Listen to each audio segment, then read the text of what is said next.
around for nearly 2 days now. These things just won't quit.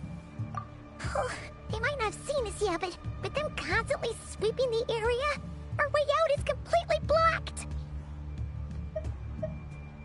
Oh, that's never gonna work. One little slip up and it's game over. If they spot us, they'll run straight back to Rare. And once he knows we're here, it won't be long before he's breathing down our necks again. Oh, guess you're right. All right, time to zip it.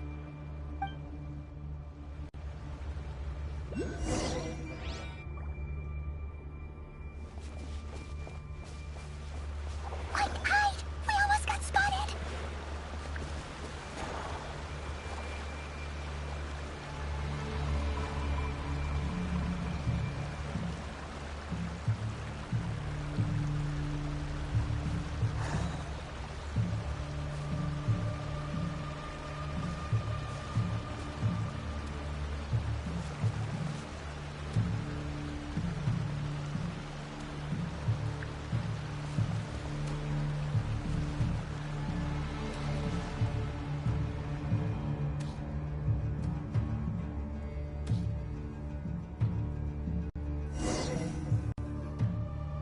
Oh, they've been prowling around for nearly 2 days now. Oh, they might not have seen us yet, but with them constantly... Oh, that's never gonna work. One little slip up and it's... If they spot us, they'll run straight... Oh...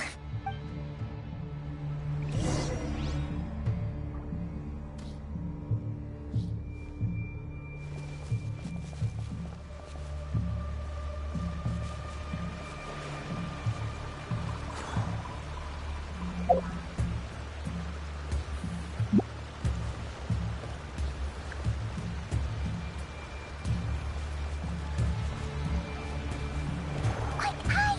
We almost got spotted!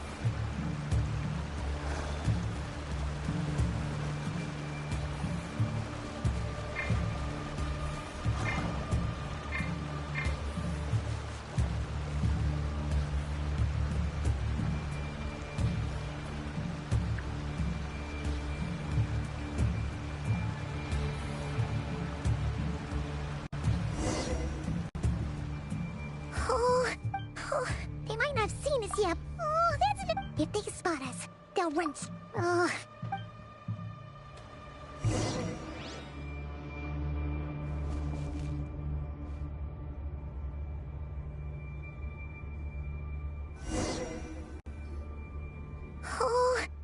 Oh, they might not have seen us yet. Oh, that's... If they spot us, they'll run... Oh...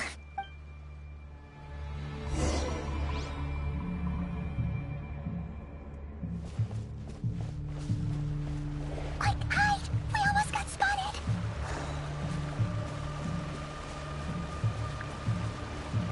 Phew! That was a close call.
What's that smell?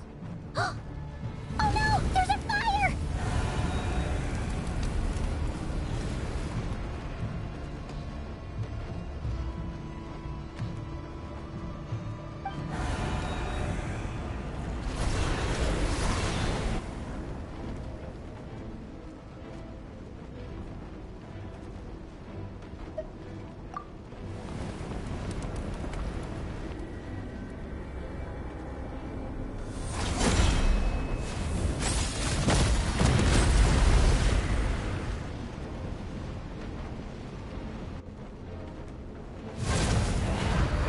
Sandrone was right. You look weak, Columbina.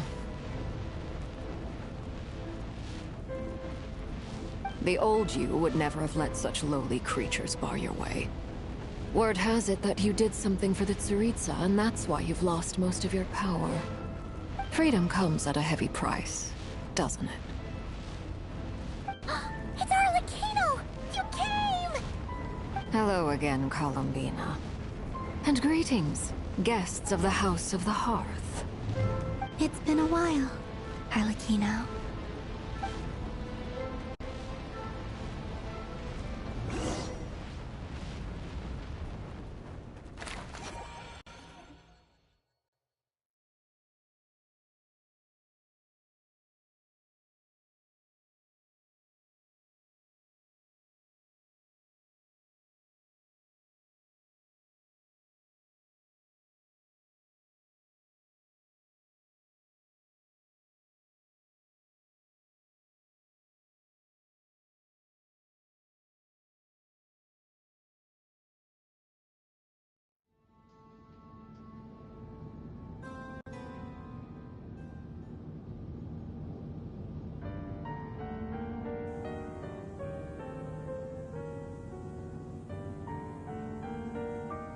Stupid right here of stupid Solnari.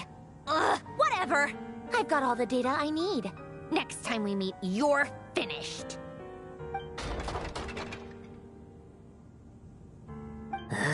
He sure doesn't pull his punches.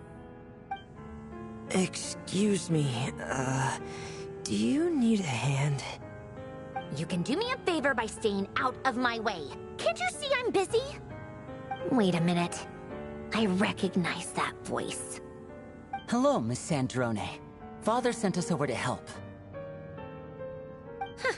How considerate of her. Hey, Fremine, get over here and help me fix this. Lenny, you do your thing. Just keep your sister away from my machines. Nearly every machine that Catgirl touches ends up going haywire. Go put her on cleaning duty or something.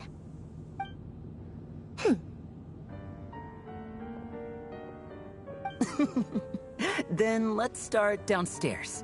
Fremine, we'll leave this place to you. You've got it. Wait a second. Pretty sure there's still some tea in the cupboard. If you want some, you'll have to make it yourselves.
It's a relief to see you all made it back in one piece. Huh? Feels like there's quite a few people missing. Where's Flint's and the others? And what about Nefer? I returned ahead of them. Flint is helping Aino and Anefa to set up the decoys and buy us some time. As for Miss Nefer... Boss is still wrapping things up on her end. She sent us back to fill you all in on the top secret intel we've been gathering. I see. Then let's get right into it. But first, who do we have here? You brought someone else in to help? Greetings. I was invited here to help as a longtime Tea Party companion of Columbina's. You may call me Arlecchino. Surely it can't be. Those eyes. Oh, where have I seen them before? Wait, of course. In those memories we just saw. The only Arlecchino I know is the fourth of the Fatui Harbingers. So either you share a pretty uncommon name, or you're more than just a Tea Party buddy. You're well informed, Grandmaster.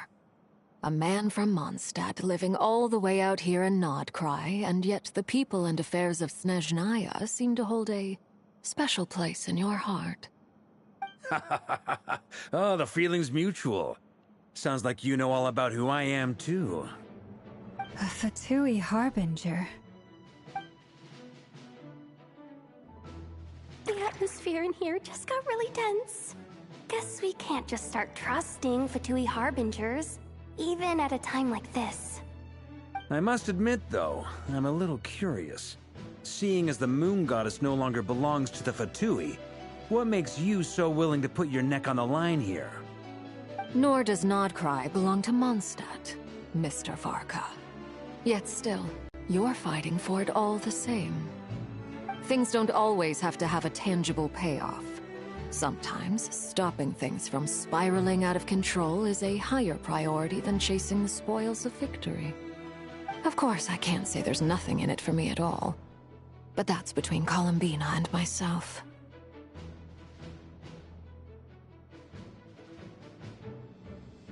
Forgive me. I don't mean to doubt you. It's just that the Fatui really have been the source of many of our troubles. We have our own way of doing things here in Nodcry. But ever since they arrived, the Fatui have treated us with nothing but hostility. I know there's been a lot of bad blood between us in the past. I've done my utmost to avoid friction whenever I could. But sometimes fundamental conflicts of interest simply can't be settled amicably. That's why I'm here solely in a personal capacity. This has nothing to do with the Fatui. As a gesture of good faith, I'll be frank. I can help Columbina track down the iridescent moon's marrow, which will help her restore more of her power. Anyway, what else is on the agenda? Let's begin. She says she'll be frank, then completely skips over the details. Looks like she doesn't want to give away too many secrets after all. But she clearly wants to change the subject. It'd be awkward if I tried to bring it up again now. I guess we'll just have to go along with it. She's the fourth of the Fatui Harbingers after all. One look and you can tell she's not someone you'd want to mess with.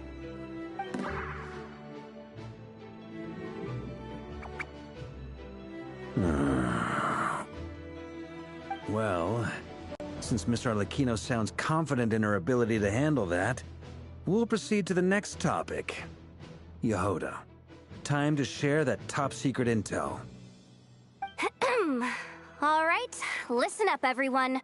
First, we now know that Rerir was originally a Conrian secret agent whose primary mission was to hunt down and assassinate the so-called Dregs of the Crimson Moon.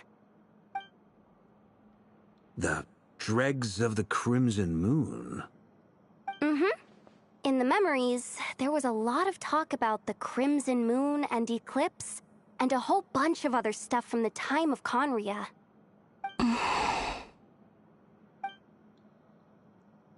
To my knowledge, those were the names of two different Conrian dynasties. Long, long ago, It is said that the people of Conria worshipped the Crimson Moon, drawing a mysterious power from its reflection. But one day, a coup saw the Crimson Moon eclipsed, hence the name of the new dynasty that replaced it, and how it became the new emblem of Conria.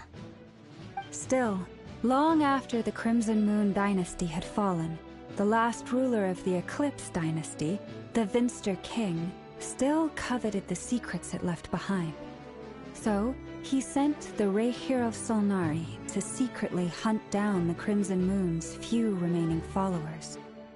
In those days, Rehir showed no signs of madness.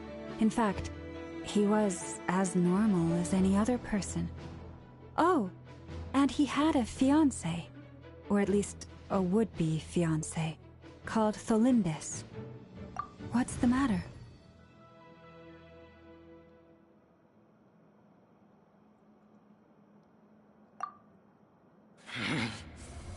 Verfalea, Brindaughter, Flinders.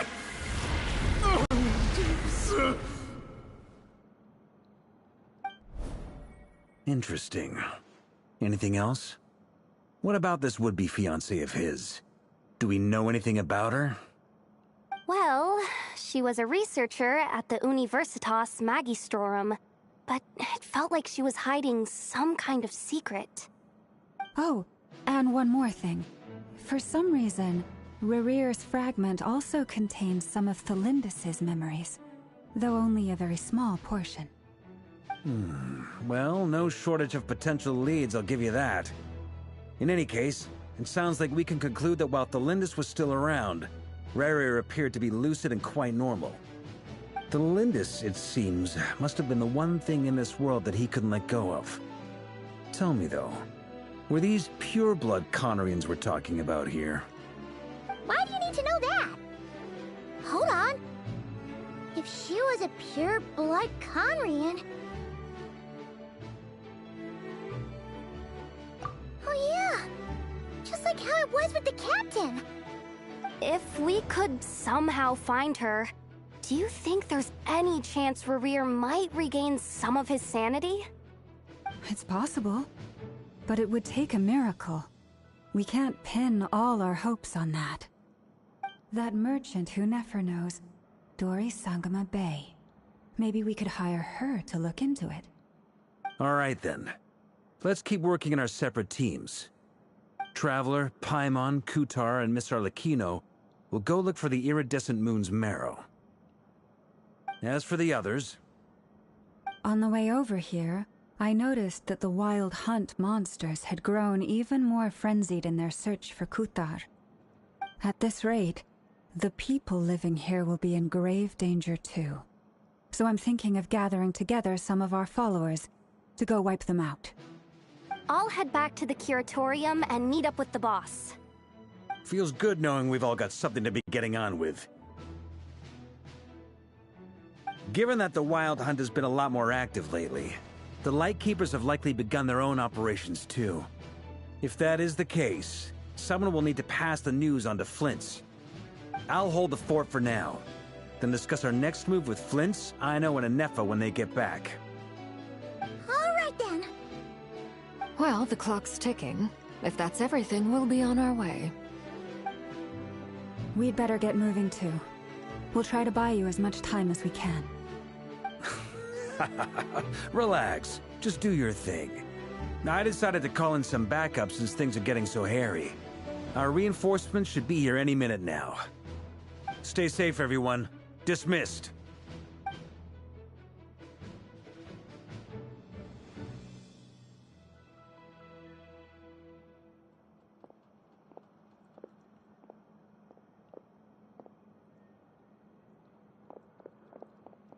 We're back. Did we get here a little early? Or a little late? A tad late. The others have already set off. To summarize, our resident moon goddess has found us a new ally, and Boss Nefer has uncovered some promising info. Everything going smoothly on your end? Not great. I don't know how long we can stall them for. The decoys are getting taken out way faster than we imagined. I'm gonna make some more later, but I need a timeout first. I'm so tired right now. Oh, right! Ineffa, could you fill in Uncle Varka on what we just discussed with Flint's? Sure. Uncle Varka, you previously told us about how when you went to investigate a source of the Wild Hunt in Amsvartnir, you discovered that it was just a diversion. But according to Flint's intel, several outbreaks of the Wild Hunt had already occurred in Nodcry in the period leading up to that. That was before Rerir had regained his body, when he was far from regaining his full strength. In other words, in theory at least, he still lacked the means to act in two places at once. Flint's, with everything that's been happening, the Lightkeepers across Nodcry are rallying to fight back against the Wild Hunt. They're gonna need your help. I know, I'm sure you're capable of coming up with something far more effective than decoys. But for now, you should stay here and get some rest. Ineffa and I will head back over to Amsvartnir to see if there's anything I missed. I told you Uncle Varka would say that, didn't I? A deal's a deal. Not a word about my snack intake for the next week. Database updated. Reliability of Aino's predictions increased. What does that mean? They were betting on how you'd respond after hearing their intel. It's the obvious choice, isn't it? That's hardly worth betting on. We already decided that Ineffa should go investigate the situation over at Amsvartnir on her own. You might as well stay here and keep watch. Someone needs to hang back and oversee our strategy meetings. And besides, you still haven't fully recovered from ambushing Rerir. So I've ended up with the easiest assignment. Well, I appreciate it, everyone. See you when you get back.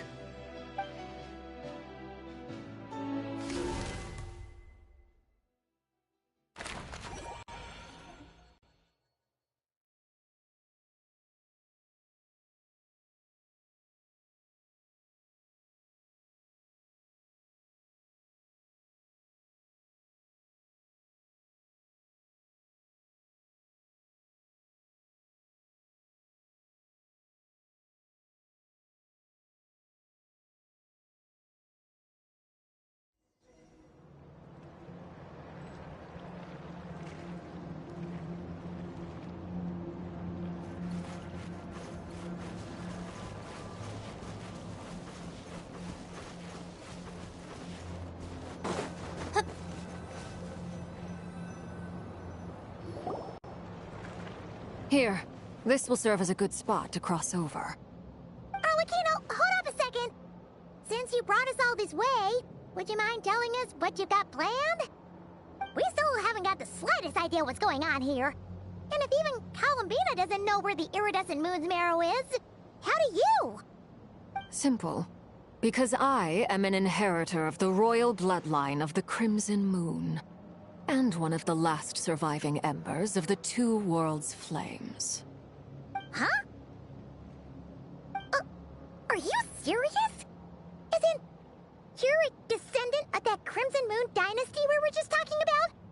The one from ancient Conria? Your surprise is understandable. I was also taken aback when I first learned of it. But the more I thought about it, the more I realized the signs had been there all along. When I was young, I discovered I could wield a very special kind of fire. It coursed like blood through my veins and smoldered away inside my nerves.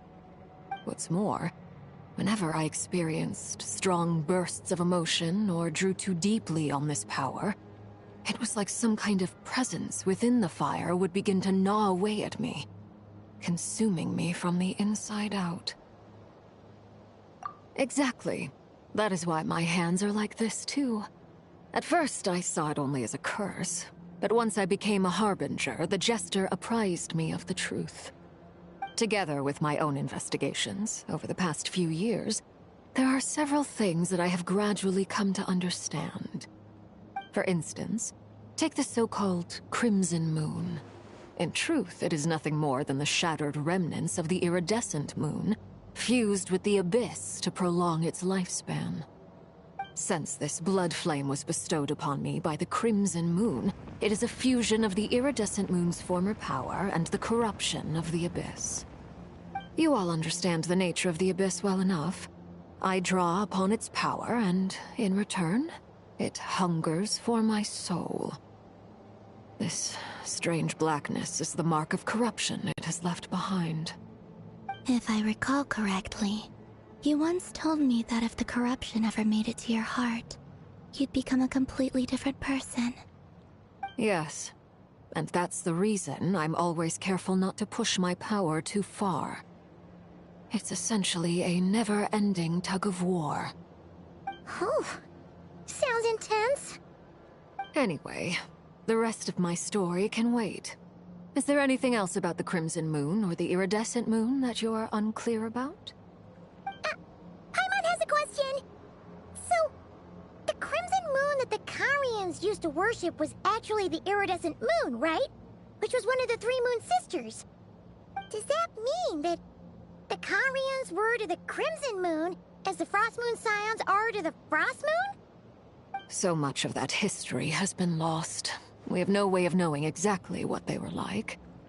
But I would suspect that the Conrians weren't as devout in their moon worship as it might appear. The iridescent moon's remains simply served as their link to the abyss. Later on, perhaps someone discovered a way to make direct contact with the abyss. Or maybe there was some kind of ideological divide. Either way, a dissenting faction staged a coup and drove out the royal heirs of the Crimson Moon dynasty. Still, even with the dark sun looming high overhead, the Crimson Moon's glow never truly faded. If you want living proof, it's standing right before you. The first time we met, I sensed something familiar in your presence. When I looked at you, I felt I could see that mysterious red moon in the corner of my eye. In your flames, I saw its broken image, surrounded by a strange black aura. Well, I appreciate that you kept it to yourself. Much about the Crimson Moon is still a mystery, and I'd prefer not to end up as the object of an insane research project. Anyway, time is against us here, so if there's any other questions, they'll have to wait. I just want to make sure I've got one thing straight. In her letter, Sandrone mentioned that since you are unable to contain the iridescent moon's marrow yourself, you intend to leave it in my custody, correct? That's right. For now, it's the only way I can pay you back for your help. The iridescent moon is already part of who you are, so with its marrow in your possession, you'll be even more powerful than before. Deal. Then let's get started. Get what started? What does this place have to do with the Crimson Moon? When I first became a Harbinger, the Jester gave me a book called Parenheri, also known as Leobranto Inamorato. You should be able to buy a copy next time you're in Fontaine.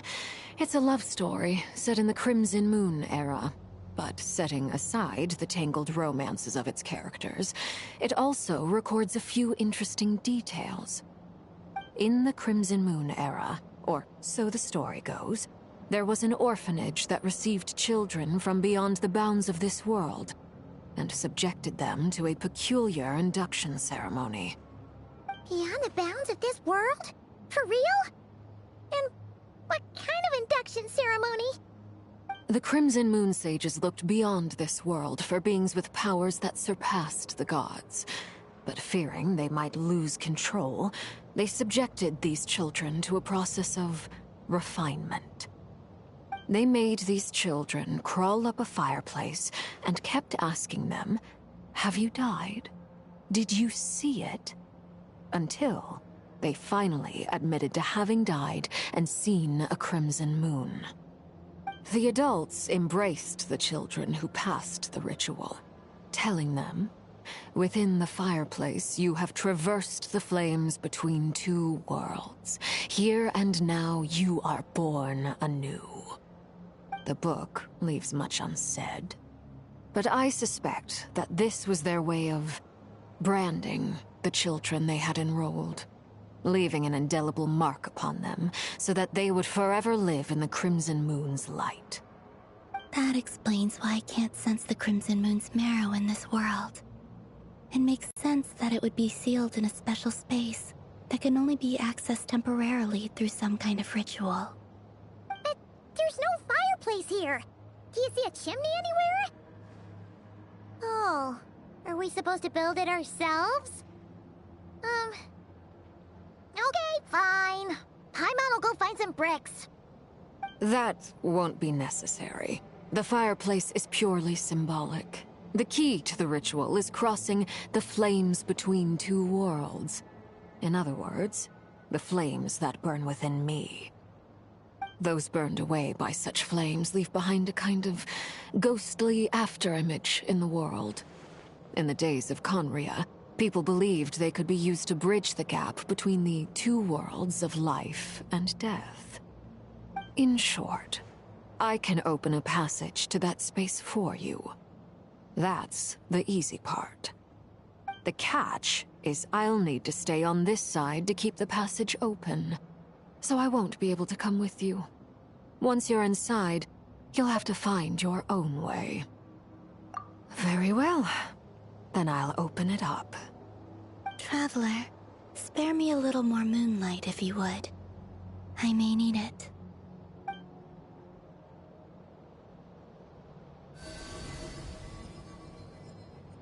Thank you. I feel like I've recovered some of my strength now. It should be enough to move us across short distances and confront whatever dangers might await.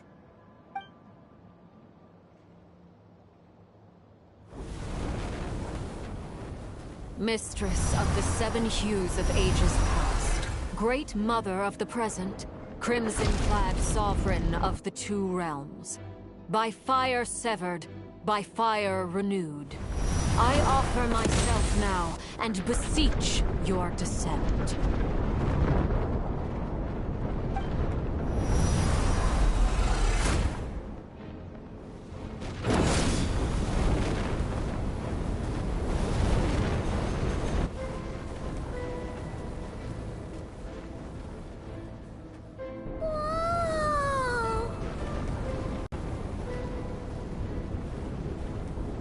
One word of advice. As you're crossing over, no matter what voices you hear, do not answer. Got it!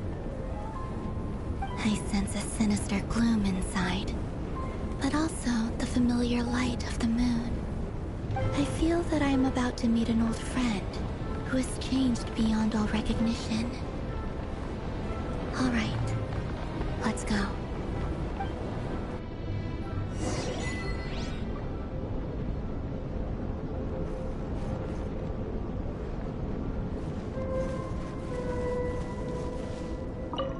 Seismic changes often begin with small windows of opportunity. This could be your window.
right?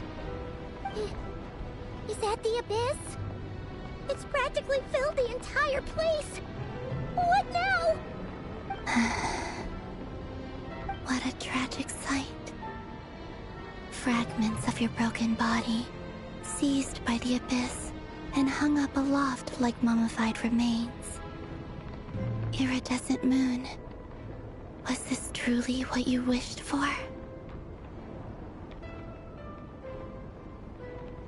Careful. There's something spooky about this place. Feels like something is lurking in the fog. But Paimon's right behind you. Whatever you do, don't run off without her.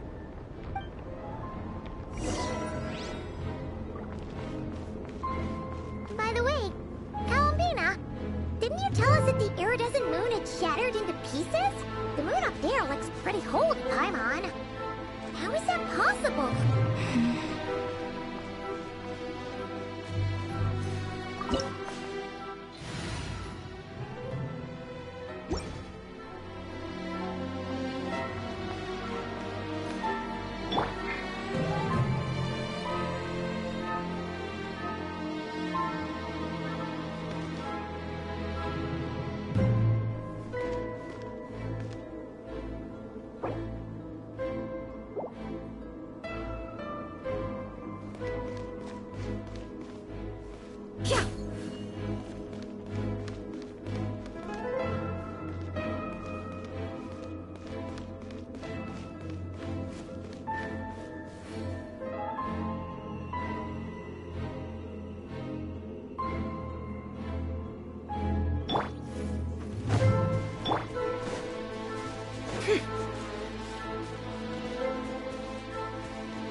Don't trust your eyes uncritically. People only see what they want to, so don't be your own fool.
Why does Ashru sit up on the counter? To welcome our clients, of course. A kitty's gotta earn his kibble somehow.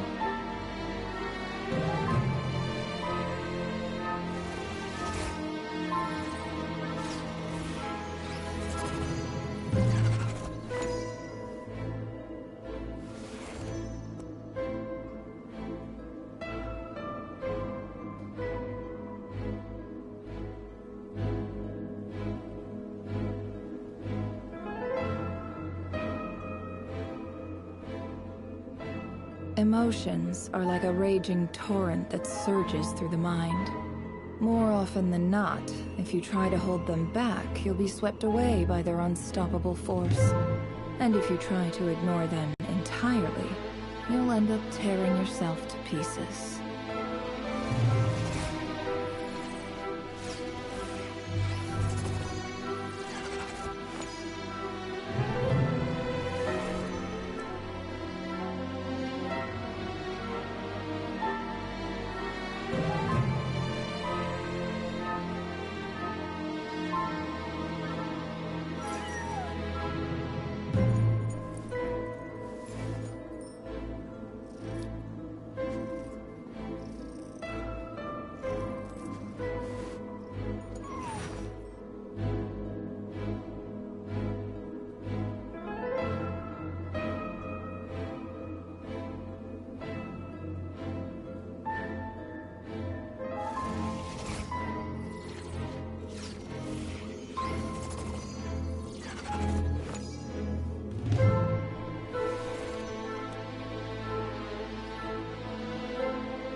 Don't trust your eyes uncritically. People only see what they want to, so don't be your own fool.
Why does Ashru sit up on the counter?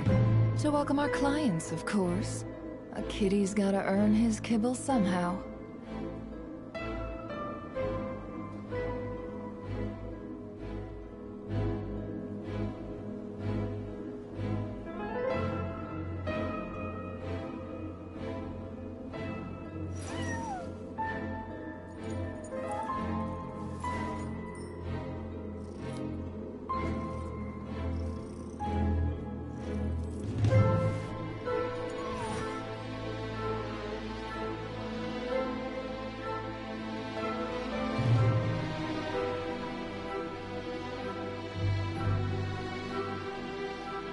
Don't trust your eyes uncritically. People only see what they want to, so don't be your own fool.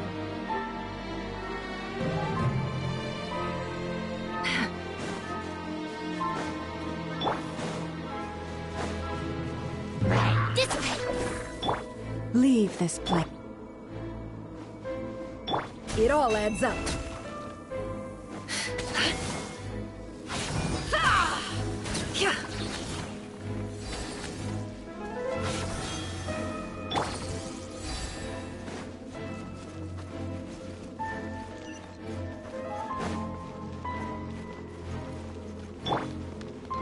Just like I thought.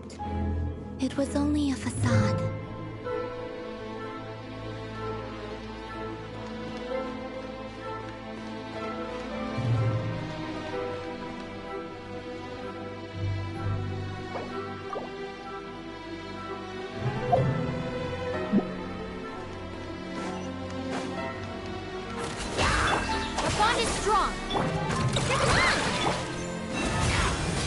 May the frost moon evolve. Out of my way! Seek within. Can't hide the truth. It all falls into place.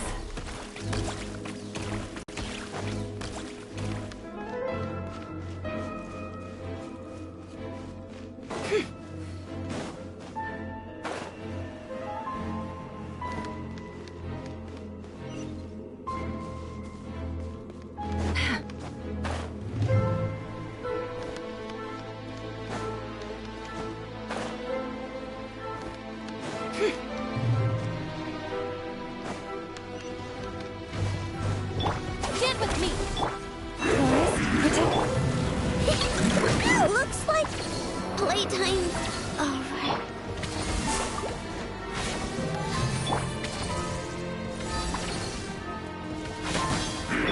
Your bond is strong. Good luck!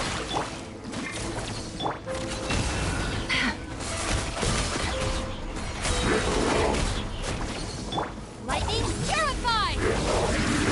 With one heart, we pray. The mystery unravels.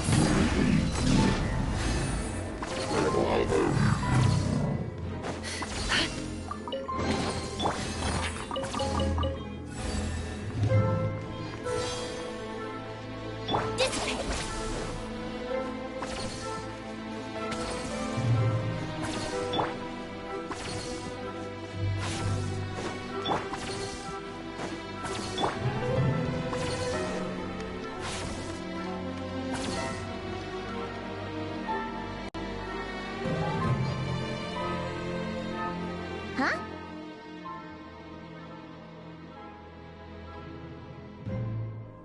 Huh? For real? That's way too high! There's no way we'll be able to reach it! No. I'm not sensing anything up there. It's coming from under the mountain. Let's see... Ah!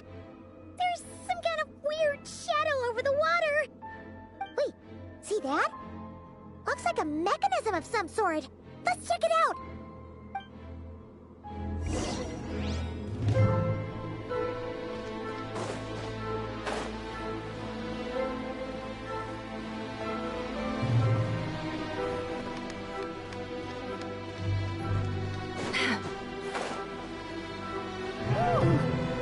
Looks like a device from the time of Kalia. Maybe people once came here to study the Crimson Moon's domain, and they left this behind. Oh, if we can activate it, we might find some clues.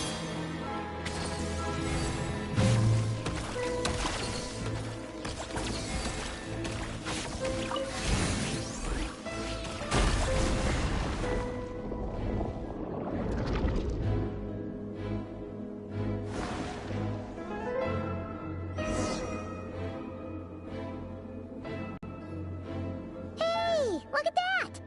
Now that the mechanism's running, the shadow in the water looks different. Do you think these mechanisms might be the key to unlocking the secret? Let's try to find more of them! Thalindis, we'll leave the rest of the research in your hands. We'll be heading back now. I hope this isn't ruining date night. Ugh. Mind your own business. Just leave me some snacks on the table. Thalindis? Is that Rere's girlfriend? How come we're hearing her voice here?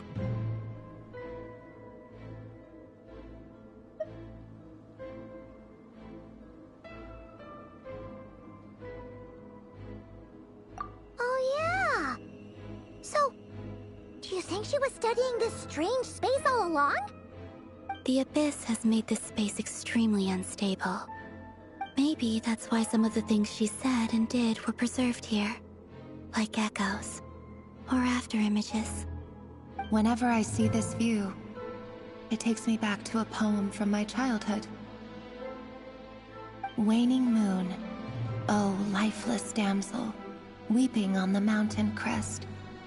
Mourning still in wistful tone, her fragile soul now laid to rest. For me, of all people, to be here investigating the mysteries of the Crimson Moon space. Is it a coincidence? Or something more?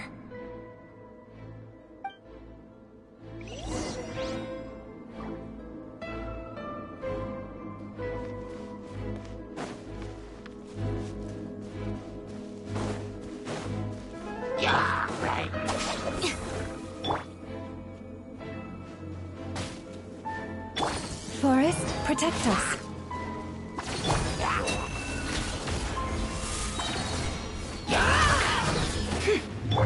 Ding dong! For the everlasting form. Out of my way! Dissipate!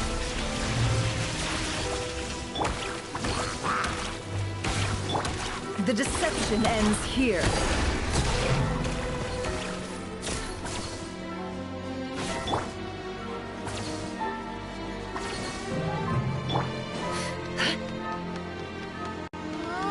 Looks like the Abyss has messed up this mechanism. We need to find a way to get it working again. Let's see if there are any other devices nearby.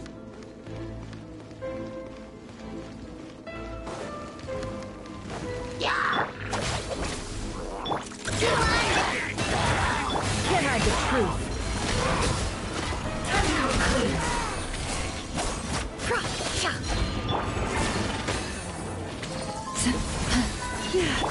Dead with me! You poor lost left. Go! No more lies. The mystery unravels.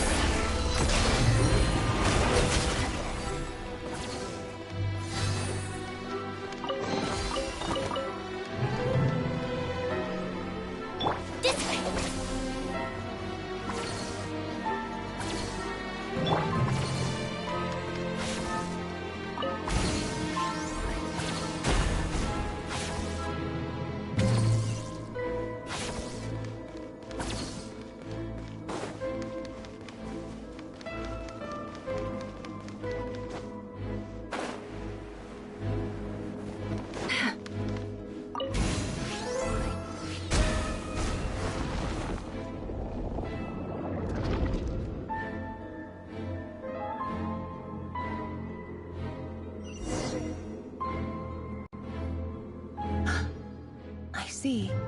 So the moon marrow, or rather the power of the 3 moons, is the key to unlocking.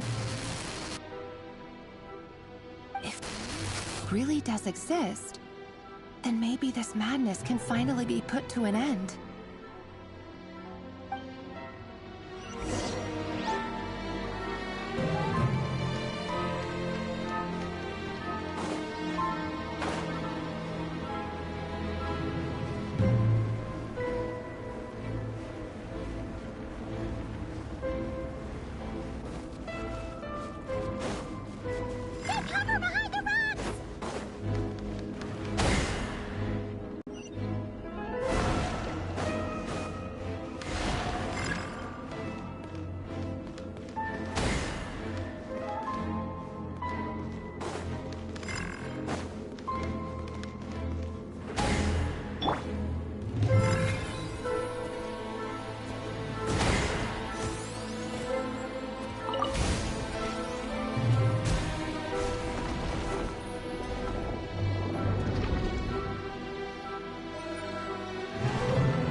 With the Abyss inhibitors in place, I should be able to access the chamber with the moon marrow. Oh, Revier, with every step you take, you're drifting further from what you truly desire. But you're not the root of the problem. Ever since that outsider set foot in Conria, the Vinster King has sunken deeper into madness. If only I could get my hands on that outsider.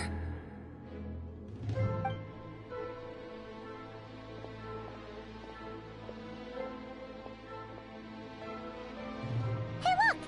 The moon's reflection is back to normal! Elendis' voice mentioned a chamber with the moon marrow. Do you think maybe it's hidden in the moon's reflection? It must be. For within it, I sense the fragile aura of a dying soul. Then there's no time to lose! Let's go!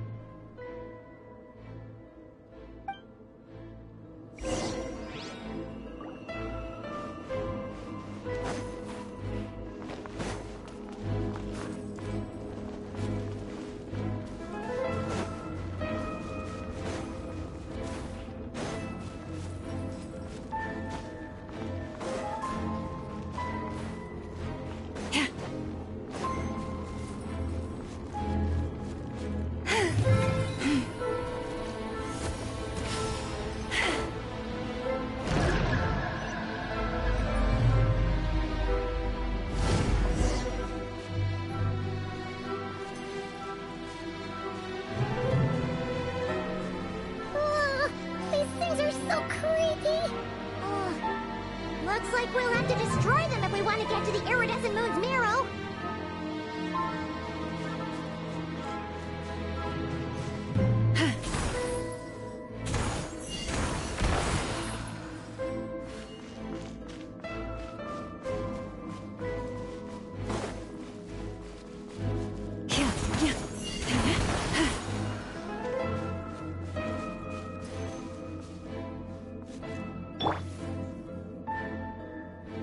Our bond is strong.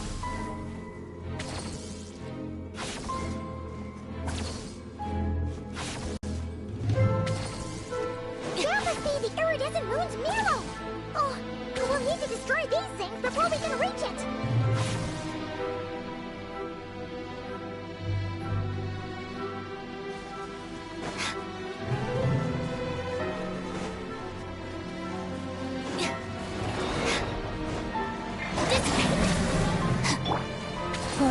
Protect us by the frost moon.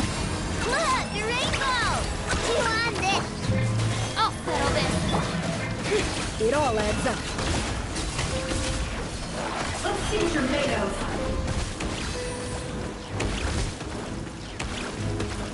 Our bond is strong.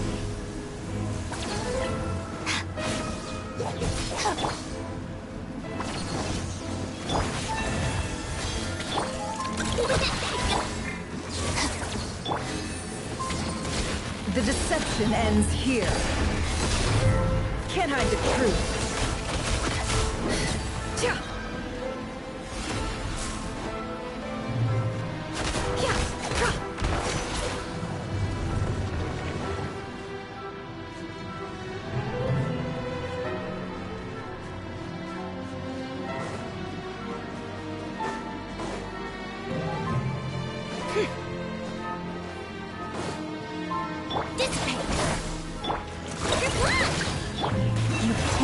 Lamb for the everlasting hope. Ding dong, water bomb! Let's see what you're made of.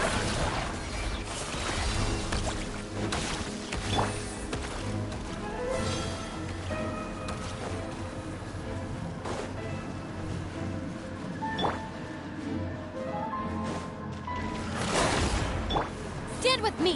Lightning purified! Chew on this! Leave this place. The mystery unravels. Can't hide the truth. Time to go clean.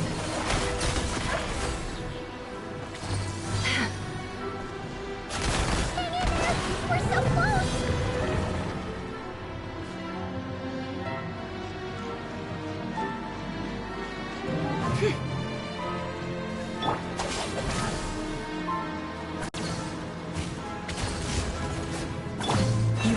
Lost land. With one heart, we pray. Look, the rainbow!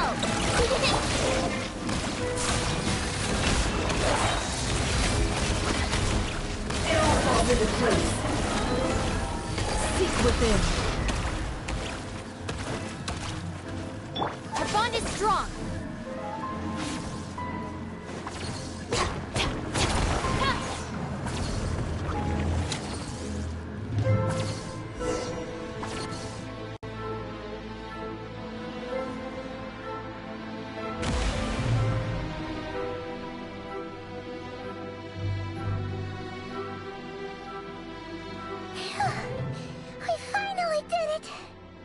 The iridescent moon's marrow, still burning away like an undying flame, yet now contaminated by the abyss.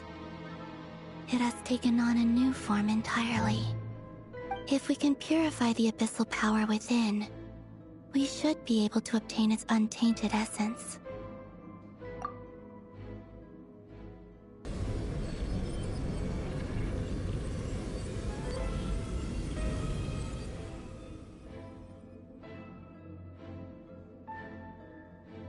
It's so cold.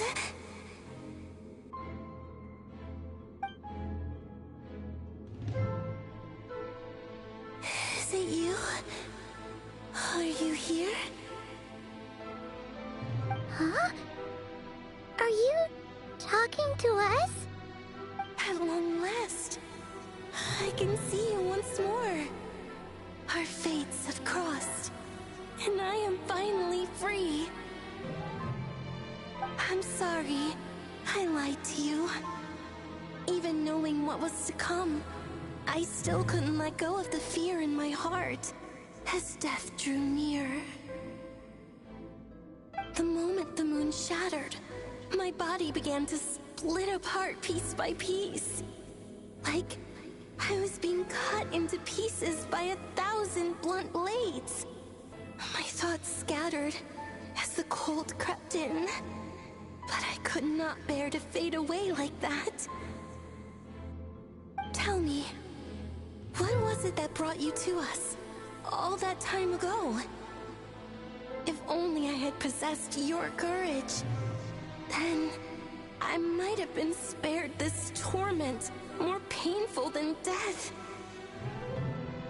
You look so puzzled. That's how I felt too when I first saw you. But trust me when I say that everything happens for a reason. Farewell, Hypo.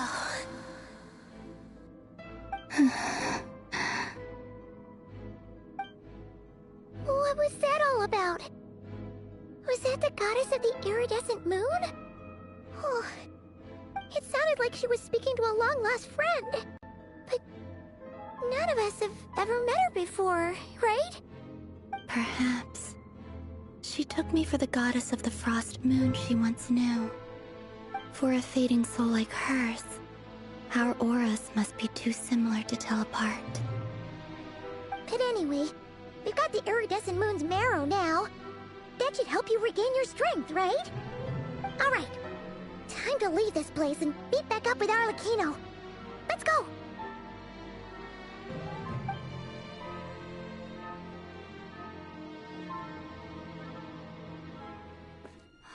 That's odd. This place looks different than when we came in. Waning moon, Huh? oh lifeless damsel. Oh.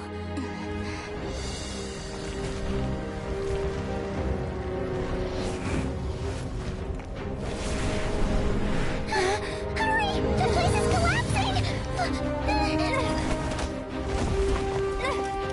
It wants to trap us here. Who's it? The abyss? Now we've taken the moon marrow. All that's left here is a dark will. It will show us no mercy.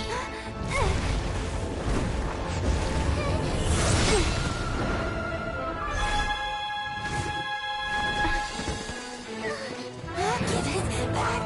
The crimson moons! My marrow! My heart!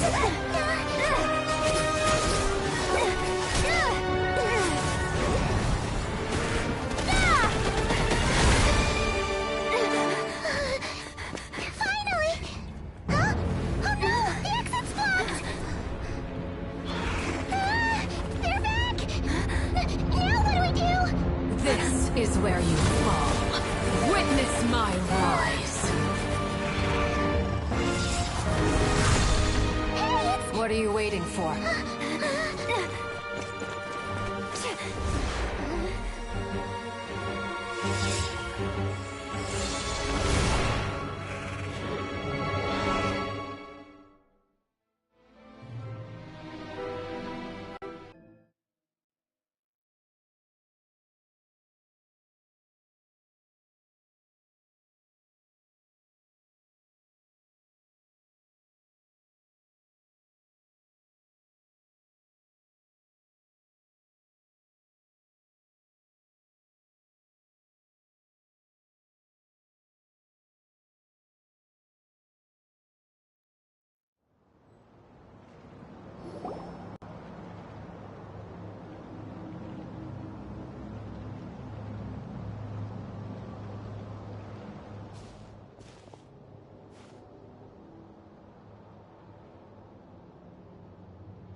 Was that you, Arlecchino? Did you save us? Wait, your hands! They're... Oh, this? Don't worry. It's a small price to pay. The Abyss wanted to trap you inside, and I defied its will by bringing you out. No wonder it's a little angry.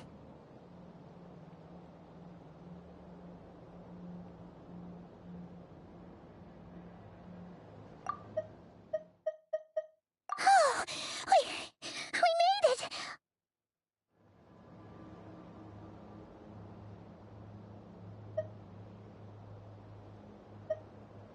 No. I have paid the price, albeit a small one, and it cannot be undone. My hands have already fused with the Abyss. Purification would simply destroy whatever's left of them. But surely... Oh, we're so sorry, Arlecchino. Paimon can't believe you'd make a sacrifice like this for us. As much as I'd like to call it a favor, the truth is I was simply holding up my end of the deal. Well, Columbina. Yes, you did your part. And as promised, I will leave the iridescent moon's marrow in your care. From this day forth, may the two worlds' flames burn ever more brightly.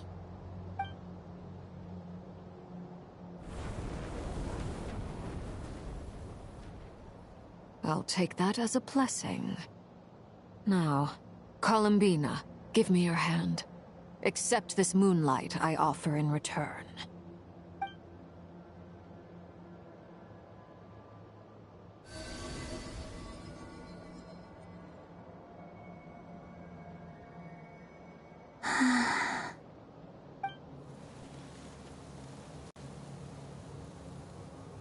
Feeling stronger?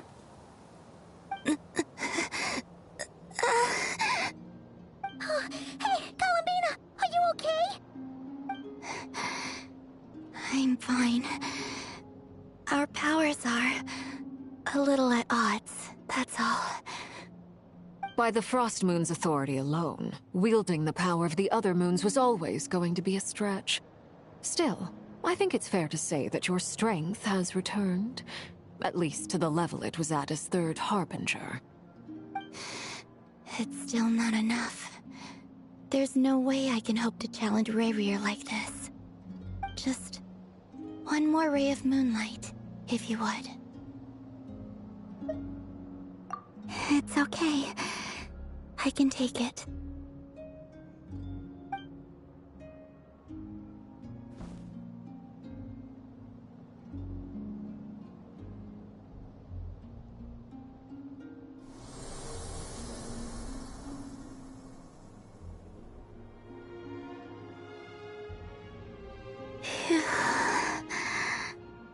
How about now? Fighting fit? At the very least, I won't have to stay hidden like before. I want to see him gone from Not Cry. The Rayrier of Solnari and his wild hunt must be sent back where they belong. Well, it's good to have something to aim for. You certainly seem more alive now than you did earlier. When I first met you, you didn't strike me as a ray of moonlight. More like a wisp of fog drifting in from who knows where, ready to scatter at the first sign of a breeze. But now, you're full of vitality, just like the Frost Moon, once the brightest of them all. May you keep shining, Columbina. This is who you are. Thank you. Look after yourself too, Arlecchino. I know you have plans of your own, and that's why you're always seeking to grow stronger. But whatever you're after, don't let the Abyss take a hold of you. I do not wish to see you go down the same path as Rayrier. I appreciate the concern, Columbina. Although perhaps it's time you took a new name. A new name? Kutar, the Moon Maiden, Columbina. They're nothing more than code names. They describe who she is and the roles she's played, but they're not her real name. We often use code names in the House of the Hearth, too. But it's knowing your real name that keeps you grounded. Up till now, you've been living a wandering life, so you've probably never really cared. All I'll say is this. Once you've defeated Rerir, give it some thought. All right, that's it from me. I'll get you back safely first, then go meet up with Sandrone. You're the best! I appreciate the gesture. It speaks to your good character. Anyway, let's get going. There are more urgent things to do right now than trade compliments.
Do you think the others are making good progress?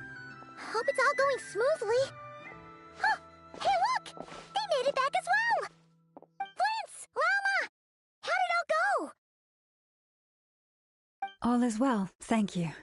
Nefer and Yehoda had to stay at the curatorium to wrap things up, so they won't be joining us for now. I ran into Miss Nefa and Miss Aino on the way back.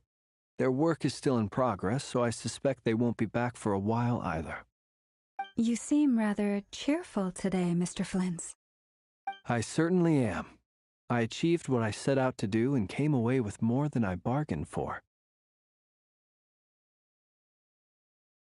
Fighting alone can get quite tedious, but I had the good fortune to run into a pair of brave young warriors. We meet again. How have you been? Albedo! What are you doing here? Thankfully, tracking you down turned out to be a lot simpler than we envisaged. These two courageously lent me a hand while I was fighting the Wild Hunt. When they told me they were Servarka's colleagues, it all made sense. And given how people of outstanding talent tend to cross paths, it's no wonder you're already acquainted. So, who's your travel buddy, Albedo? Why don't you come and introduce yourself?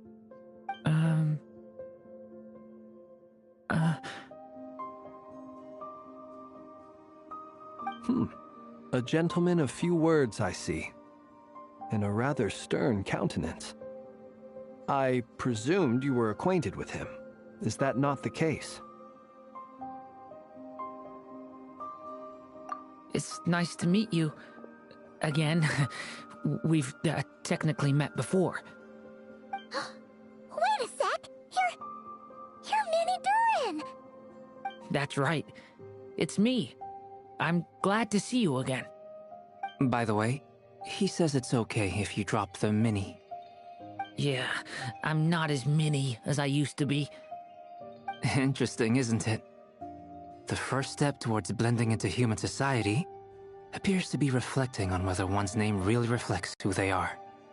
Wow! You look so different! In a good way, of course. It's great to see you looking so healthy. Thank you, Paimon. And although you're as mini as ever, I understand that diminutives don't always convey endearment. I'll be sure to simply call you Paimon, as a sign of my great respect for you. Wow! You're such a smooth talker now. Paimon could get used to this. From now on, you may refer to her as your esteemed guide, Paimon. Personally, I think our little Paimon is the perfect size. When people call her Little Paimon, it's just because she's so adorable that they can't help themselves. If that's not a sign of endearment, what is? You're absolutely right, Miss Lauma. My brother still has a long road ahead of him when it comes to understanding human relationships. Anyway, speaking of long journeys, didn't Columbina, leave with you? How come she isn't back yet? She's been catching up with old friends. Wouldn't be surprised if she stopped for a cup of tea or 10 on the way back. Uh-oh. People are talking about me. Hope it's nothing negative.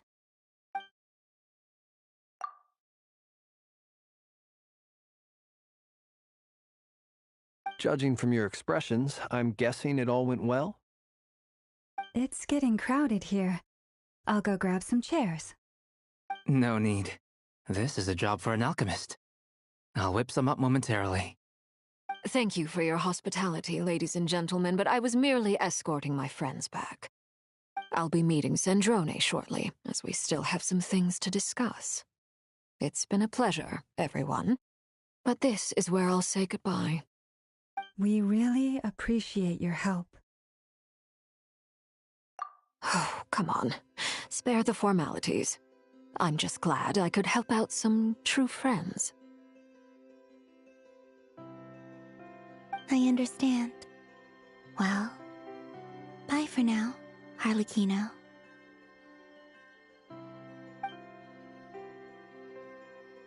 Oh, this place is hopping. It's probably a good thing one of us left. Otherwise, we might not fit all these people in. Are you saying we're about to run out of chairs? As a matter of fact, I am. Come on in and see for yourself.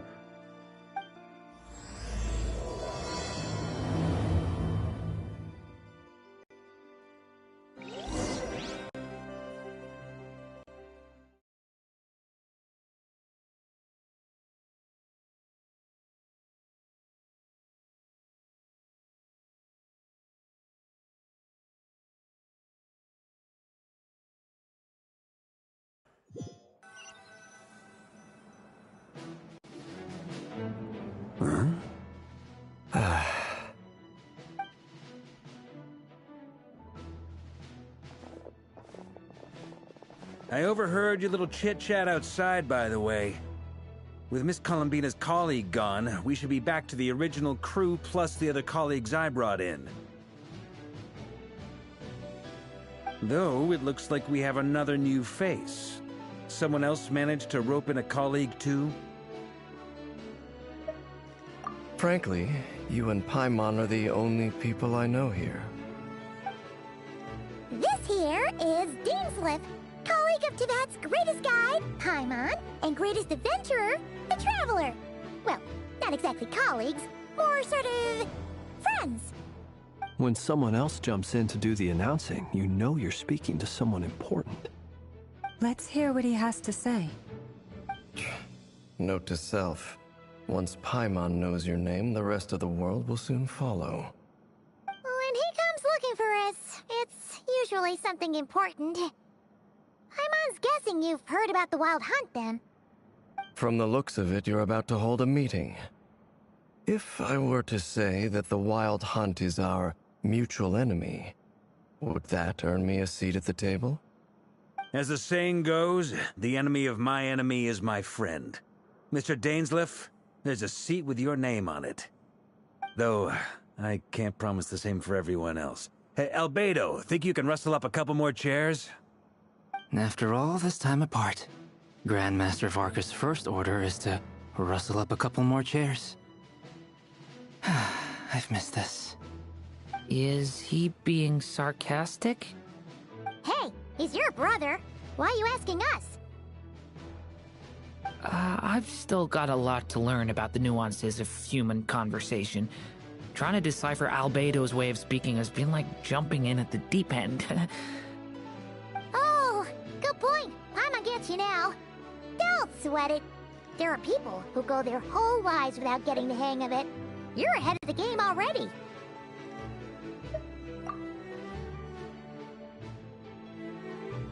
I wonder what's taking Nefer so long. Perhaps you should go and check in with her. If anyone can hurry her along, it's you. I just got back from the curatorium. Besides, aren't you curious to see what's taking her so long? Miss Nefer doesn't strike me as the type to share secrets. And since gathering intel is her specialty, I'm guessing she'd prefer to keep her methods confidential. Under such circumstances, would it not be tactless for me to impose? Oh, but it's fine for me to impose. What can I say? You have an unrivaled ability to garner people's affection, Miss Moonchanter. Besides, you have far more in common with her than I do. All right, then.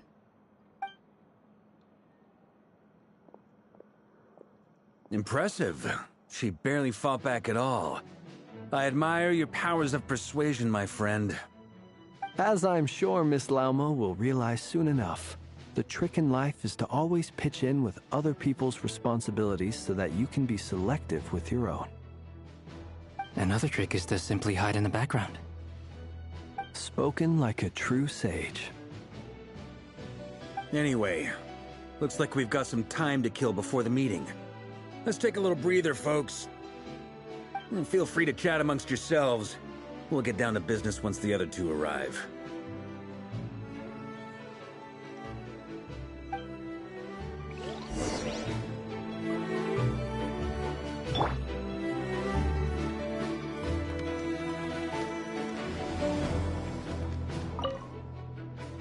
You're both awfully quiet. Why don't I start us off with an icebreaker? Much obliged. Have either of you ever had your portrait painted? If not, I'd be glad to help. That sounds like a lovely idea. You know how to paint, then? I dabble occasionally. He's an excellent painter. Tables, chairs, people, dragons, you name it. He'll paint it for you. I'm flattered. If I ever get the chance, I'd like to give it a try myself. I'll bear that in mind. Anyway, how about you, Durin? What sort of portrait would you prefer? Oh, I'd be fine with anything. Whatever style feels best to you. Very well. Then I'll play it by ear. You can replicate any style I want? I can try. If you show me a sample, I'll do my best to match it. Thank you. In that case, I'll dig up some reference material for you.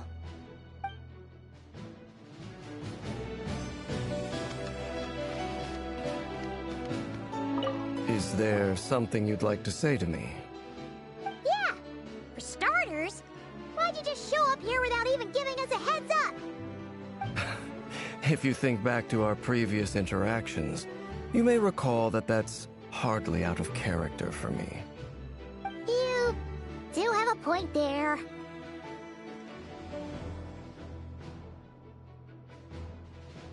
Oh yeah! You'll need to find somewhere to stay the night too, right? Want to tag along with us? You never know. We might get a group discount. Sure, let's do that. Great! Paimon will handle it. And in return, we can get Dainslift to be our very own personal bodyguard.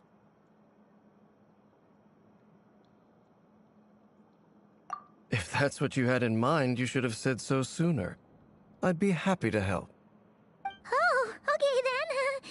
Paimon was only kidding, but good to know. Anyway, since we're all here together, we might as well watch each other's backs. That's just what friends do, right? Indeed. Thank you.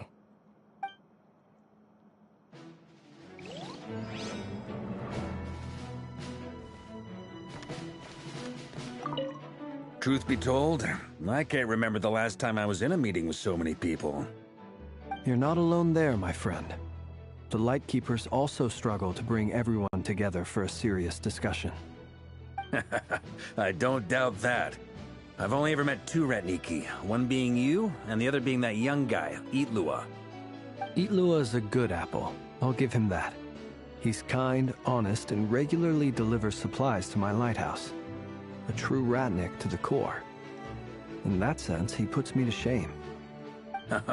So you're what? A fake Ratnik?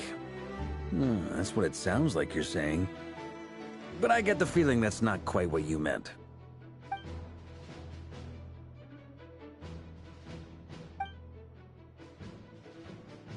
Come on, why the awkward silence? Sorry. I'm not even gonna bother trying to hide it. You've known all along, haven't you, my friend?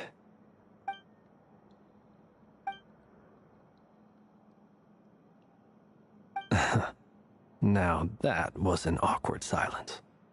Let's just keep this between ourselves. Probably best if Eloa doesn't know, huh?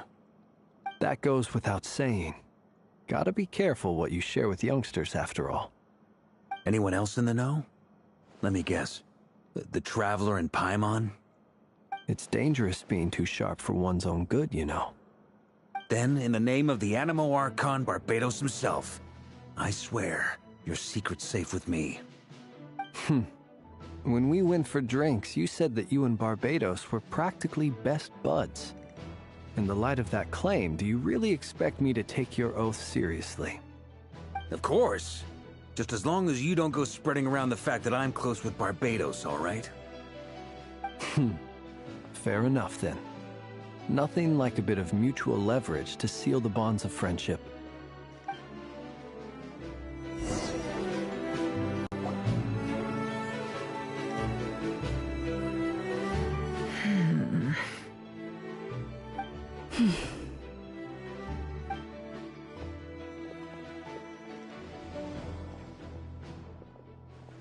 Ah, Miss Nefer. You made it after all.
But what about Yehoda?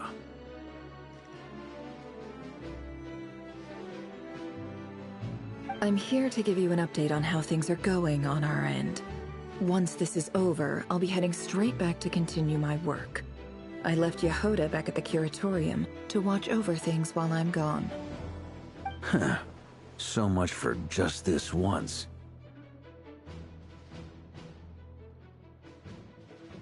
Shh! Not so loud!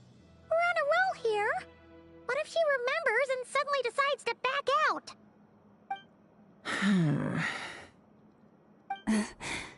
Did you say something, Mr. Varka? Huh? I didn't say anything. Right, Flints? Must have been a frog. They get so noisy around here at nighttime. It's like they're putting on a concert in the background. Anyway, before we begin, there's a few introductions to make. Let me start by saying that it's an honor to be speaking before so many distinguished colleagues and collaborators. First up, we have Miss Lauma. As Moon Chanter, she's the leader of the Frost Moon Scions, a local religious community in Nodcry. Then there's Miss Nefer, boss of the Curatorium of Secrets, an intel gatherer extraordinaire. Nefer is leading the investigation into Rerer's background, assisted by Yehoda and Lauma. From the little I've heard, they're making some great progress. Over here, we have Mr. Flints, a ratnik and guardian of the abandoned lighthouse. In our last operation, he courageously distracted the Wild Hunt to buy time for the rest of us. For those of you who've never met, this is Mr. Albedo, a renowned alchemist and captain of the Knights of Favonius investigation team. By his side is a new face for us all, myself included, Mr. Durin, who has come to lend his aid. Next up, we have the Moon Maiden and former Fatui Harbinger, Miss Columbina.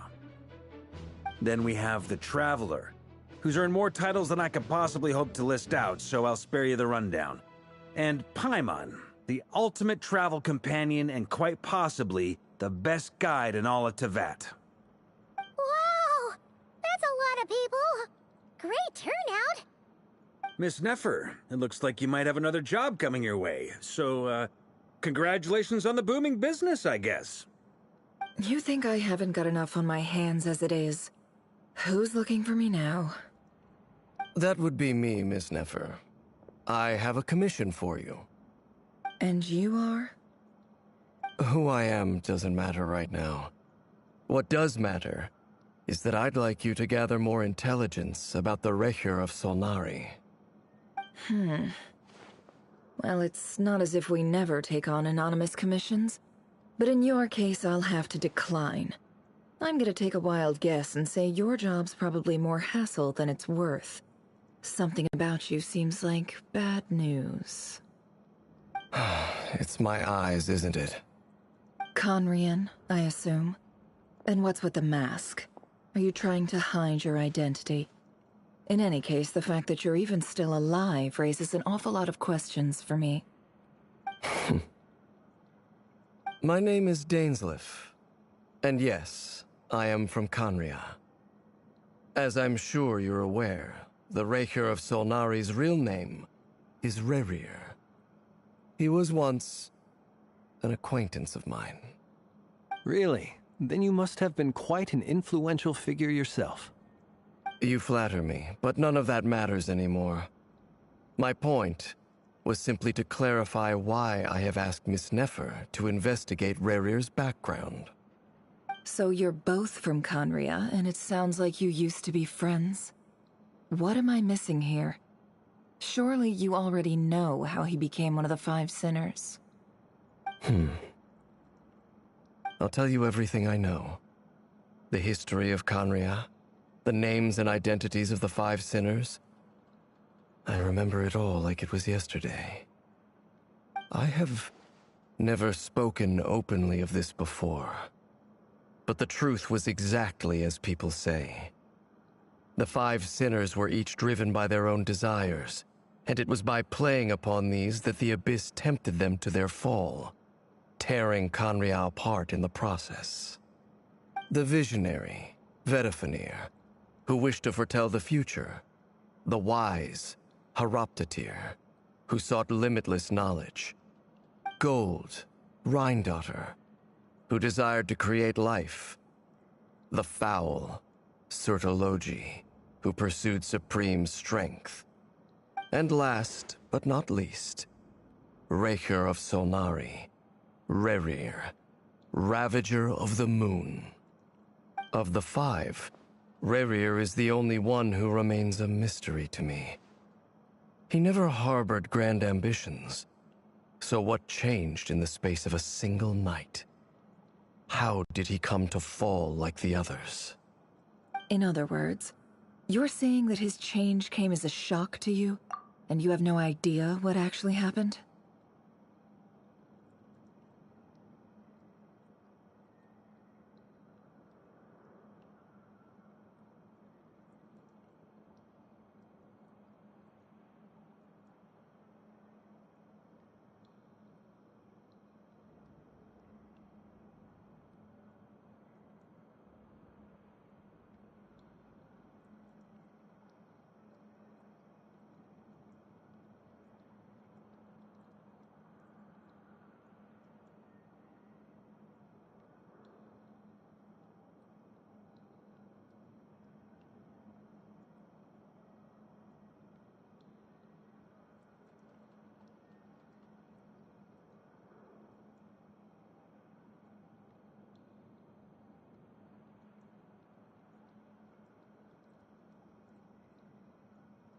That's right.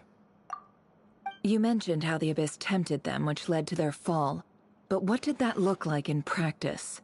And what other context can you give me about the events of that time? The more detail you can give me, the better. Strangely, now that it comes to it, I hardly know where to begin. The fateful night took place during the era of the Eclipse Dynasty. One day, my elder brother, the visionary, Vedifenir, was summoned to the palace by the Vinster King, only for the king to gouge out his eyes and cast him into the dungeons. When I came to hear of this, my fury knew no bounds. I gathered together every ally I thought I had, and together, we set a night to storm the palace and free Ved. Centuries on, the memories of that night still haunt me, like a never-ending nightmare. We broke through the palace gates, just like we had planned, each striking towards our separate targets. But then, I was betrayed. Even Vedifenir, the very person I had come to rescue, abandoned me and partook of the Abyss's power. So, it's personal after all. Then tell me, Mr. Dainsleif, what price are you willing to pay? You, of all people, must know that nothing comes for free. I cannot say what price would be worthy of such a commission. But know this. Rerir was not always a madman. Believe it or not, there was a time when he was just an ordinary man, working for the Conrian Intelligence Service. Uncovering the truth of Rerir's past is the only way to unravel this mystery. But before you decide if you will accept my commission, I will tell you more about him. Enough, I hope, to help you plan your next move. Sounds pretty good to me. Feels like we just flagged down a random passerby, only to discover he's actually a master strategist who has a score to settle with our enemy.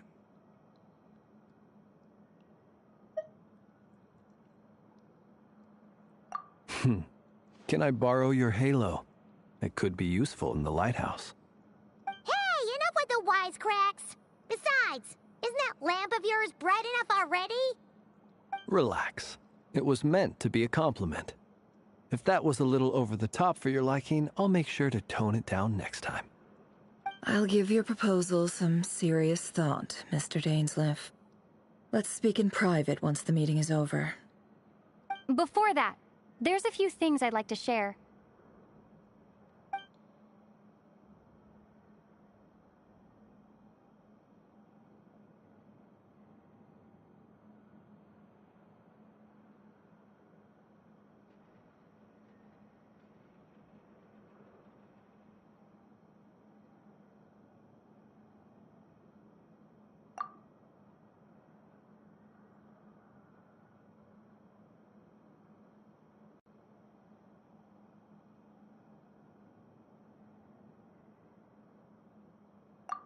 Now that we've united the hearts of the three moons, your power should be greatly enhanced.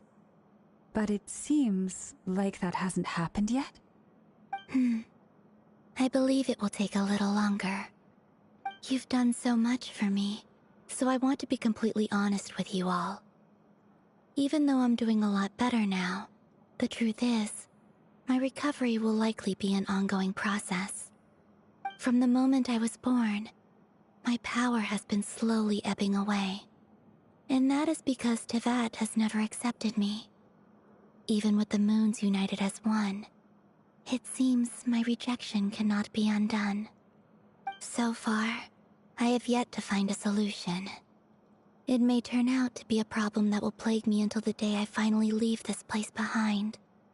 Even so, I will do everything in my power to help you drive out the Ray here of Solnari.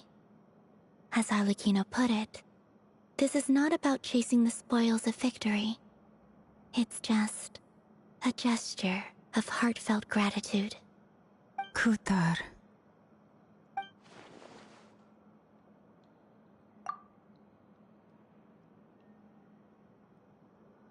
Defeating the Ray here of Solnari will be no easy task. While my strength slowly recovers, we'll also need to gather more intel. Naturally. We should take all the help we can get if we hope to defeat him. We've considered several viable plans now, but our choice hinges on the answers to a few key questions. Is it even possible to kill Rerir? What experiences shaped the person or monster he became? And what's he really after? Given Albedo's expertise in alchemy, I think we should leave him to try and answer the first of these questions. Understood. As for the other two, I'm afraid we'll have to count on you again, Miss Nefer. Believe me when I say it's not my wish to burden you. But right now, relying on your skills is our only option. So you're placing all your hopes on me, huh? We can't thank you enough for agreeing to help us. Honestly, I can hardly believe how lucky we are. You sure have a talent for changing your tune, Miss Moonchanter. Timid like Yehoda one moment, then flinches insincere flattery the next.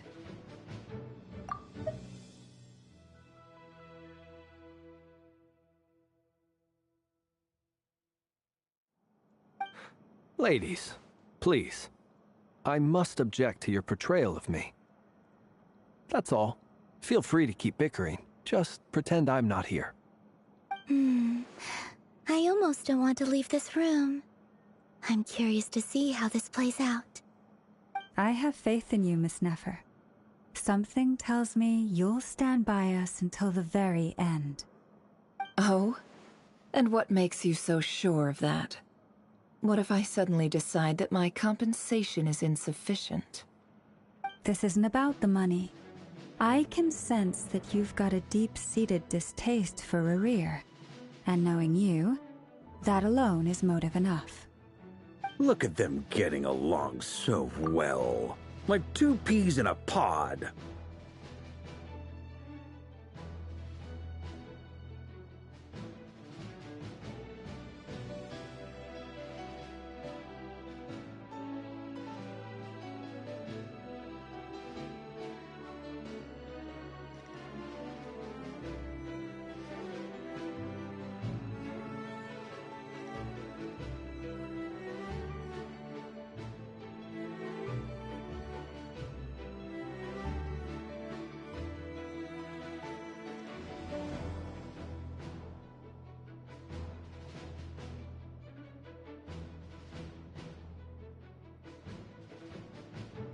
And I'm the one they accuse of insincere flattery.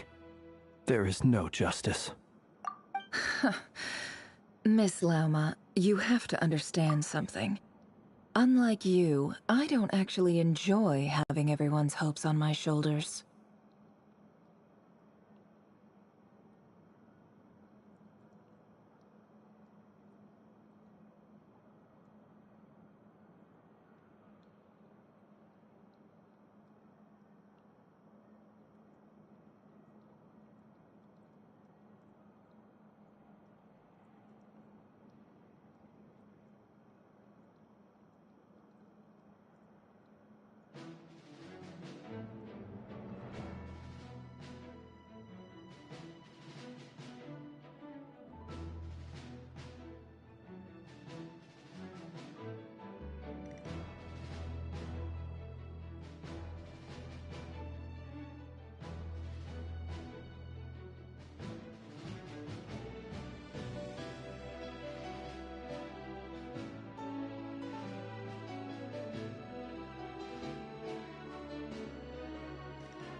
Is that right? Well, maybe the fact that I'm willing to put my hopes in other people says more about me than you. But the fact is, I also trust you. And that's because I know that you're someone we can count on.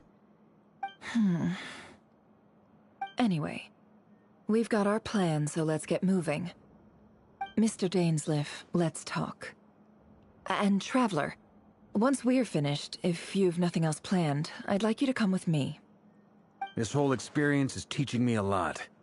For instance, I now know that when other issues come up in the future, I'll have far more luck getting Lauma to convince Miss Nefer than trying to do it myself. Hate to say it, friend, but that's one of the funniest things I've heard in a while. Why? You think I've got it wrong? Quite the opposite. But what makes it so hilarious is how long it's taken you to realize.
Thank you for waiting. It's okay. We actually used the time to help Dainsleif get a room at the hotel. That's very considerate of you. Now, I trust you share my curiosity about Rerir's past, and you seem fairly familiar with Mr. Dainsleif already.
We spoke at some length after the meeting. He was the one who suggested I should invite you to join this operation. He feels confident that these secrets will be safe with you. Dane has a lot of faith in us, that's for sure. Likewise. I appreciate that you got right on board without interrogating me about why I invited you. It shows that you trust me to explain everything in due course. That's because we know what you're capable of. We appreciate you too, Nefer. You might have been forced to help in the beginning, but this time, it was your choice.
That's one way to put it.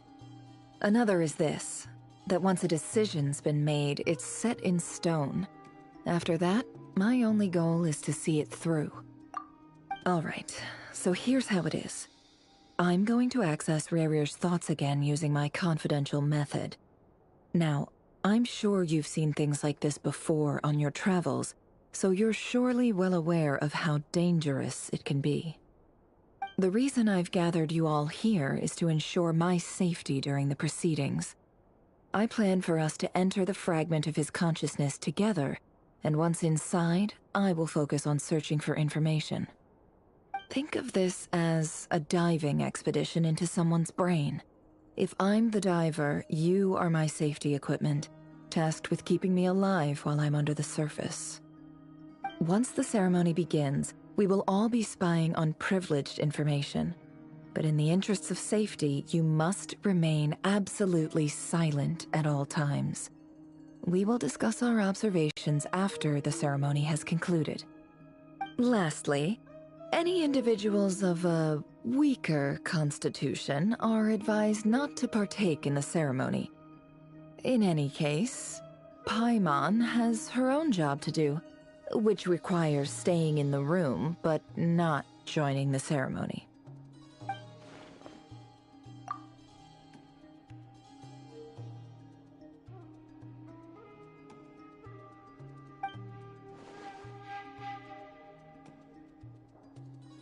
Well, good luck, everyone! Sounds like all Paimon can do is cross her fingers and root for you guys. There's a little more to it than that. I was being serious when I said you have a job to do. While the rest of us are inside Rerir's mind, it's imperative that we have a team member on the outside. In the event that something goes wrong, you will be our first responder. I don't anticipate any issues, but the extra level of safety will be greatly appreciated. I second that. This is a dangerous operation here, and you're our whole rescue team. That's pretty much the most important job in the crew. So, Paimon's like the lifeguard? Yeah, that makes sense. Alright, got it.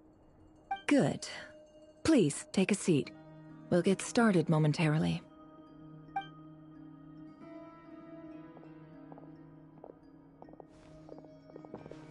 So, did Mr. Dainsliff tell you anything else? He told me that he believes Rerir kept some big secrets in his life. He's not sure that they were the cause of his eventual downfall, but he's asked me to uncover what those secrets were all the same. But surely you're not planning to go through with this, no matter the cost.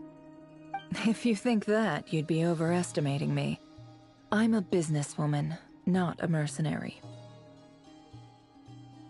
But I do have my own professional reasons for taking this job. You think I'd turn down the opportunity to get a first-hand glimpse into Conrian history? No chance. Well, as long as you don't let morbid curiosity get in the way of safety concerns, we're good. We'll do whatever we can to help you. You're such a killjoy.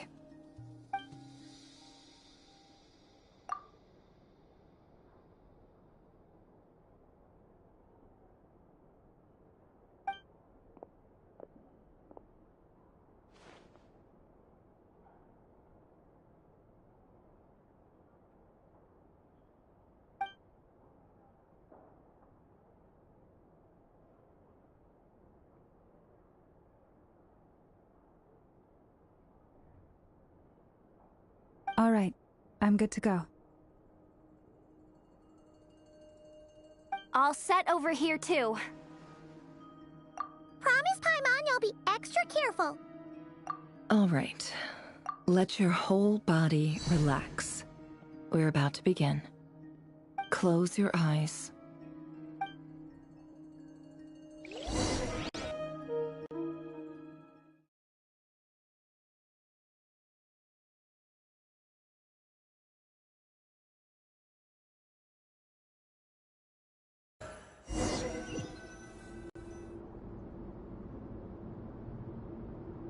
Phew.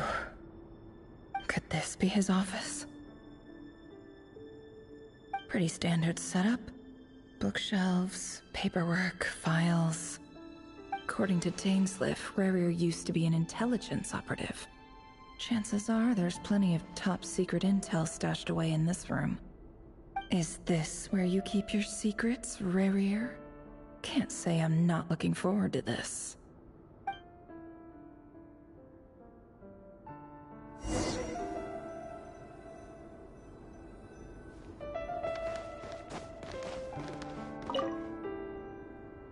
Bookshelves full of documents.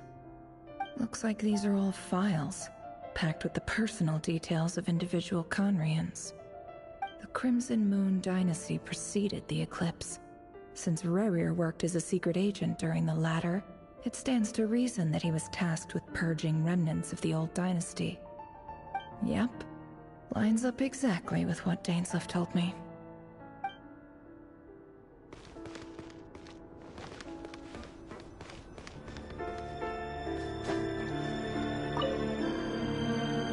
A file tucked inside a folder.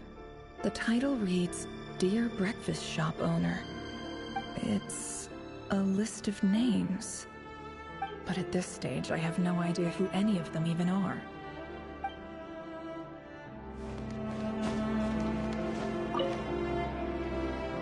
Wonder what kind of encryption technique this is. Seems like it has to be inserted into that camouflage device nearby. Aha! It's an audio recording. Please, hear me out. I can't shake this feeling that someone's been spying on our house. No, I'm not being paranoid. It's true. I saw someone dressed in all black. It was a couple of days back, but that was on another street, not near my house. I swear, I know what I saw! There's a note in the margin. Surveillance of the Runforther residence has concluded. We apprehended the target and filed the mission report last night. Could the voice in the recording belong to one of Rarier's targets?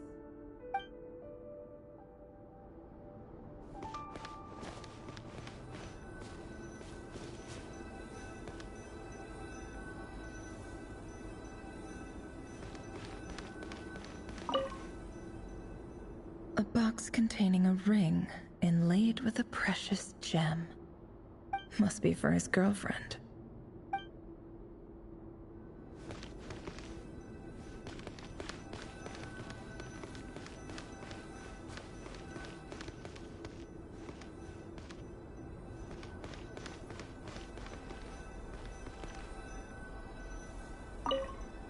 He looks even gloomier than last time. I wonder what's changed.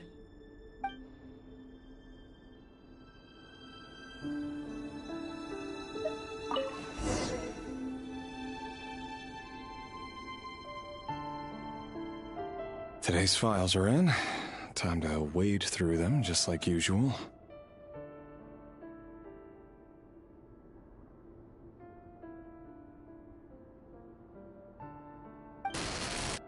Male, 51. Occupation, cook. Confirmed Crimson Moon descendant. Has maintained frequent contact with other descendants over the past year. Poses a threat to the dynasty. Neutralized.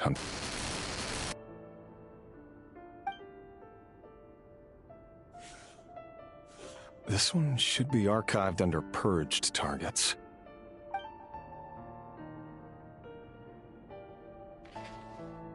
Female, 23. Occupation, office clerk. Confirmed Crimson Moon descendant. Has maintained frequent contact with other descendants over the past year. Poses a threat to the dynasty. Neutralized.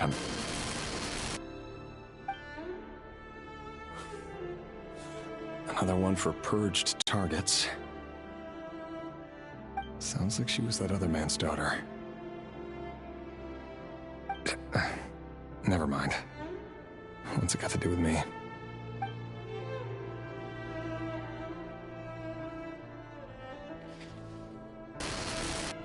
Male, 40. Occupation, teacher. Confirmed Crimson Moon descendant. Has been observed making contact with other descendants during the past year. Poses a threat to the dynasty. Neutralized on...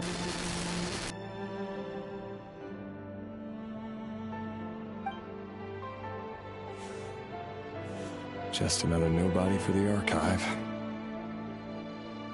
Come to think of it, I remember surveilling this man.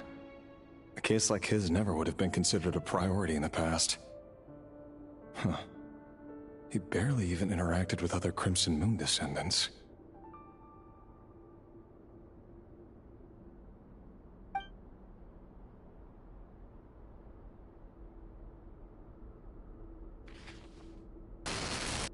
Female, 16.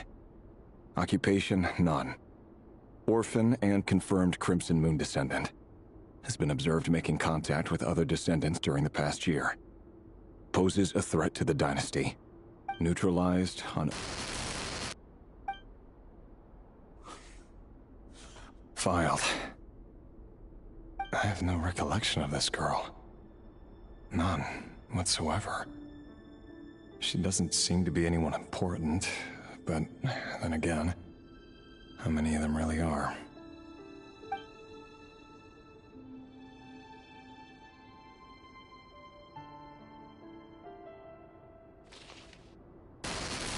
Female, 13. Occupation, none. Orphan and confirmed Crimson Moon descendant. Has been observed making contact with other descendants during the past year. Poses a threat to the dynasty. Neutralized and...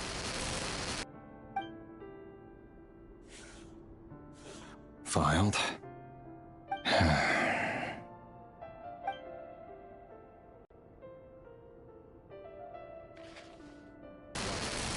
Male, 11. Occupation, none. Orphan and confirmed Crimson Moon descendant. Has not been observed making any contact with other descendants during the past year. Poses a threat to the dynasty. Neutralized and...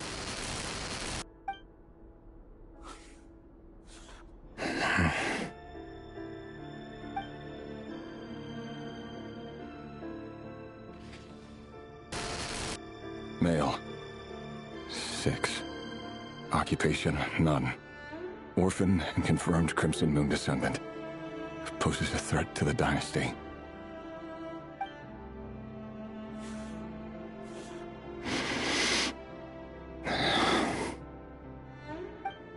It's funny, isn't it?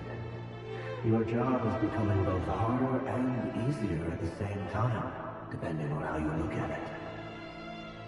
Sooner or later, the Crimson Moon descendants will be completely wiped out.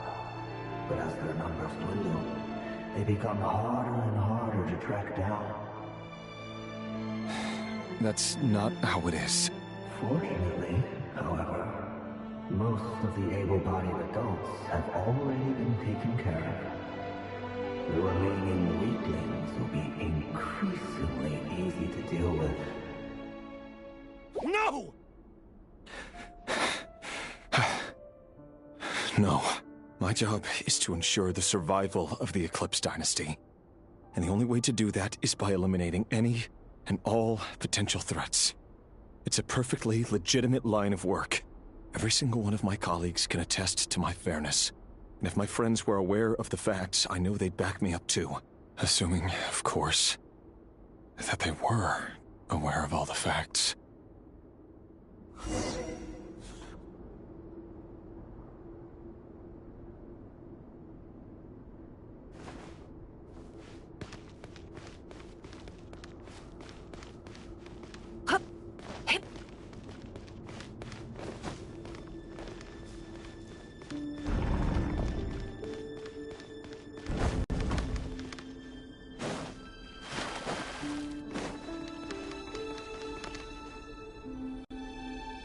Mr. Vedafelnir, it's been quite some time since we last met. Rerir, I trust you're here because you have something important to discuss. Forgive me. I wasn't tuning out, it's just, I noticed you didn't even phrase that as a question. As if you knew I was coming. Tell me. Does someone in your position ever feel the need to ask questions at all? It is indeed within my power to foresee certain things. Things like your arrival. I was just thinking. It won't be long before I'll be inviting both you and Dane to my wedding. That isn't a lie, but nor is it a fact as such. It's a wish, isn't it? No fooling a prophet, is there? Ever since that day we met for drinks, I knew it was only a matter of time before you came looking for me. Does it feel good? Knowing how the future will unfold. I'm afraid the notions of good and bad fail to capture the complexity of what such a power entails. Once you've seen what will come to pass, it can be all too easy to succumb to fear and melancholy. Unless, of course, you learn to abandon these feelings.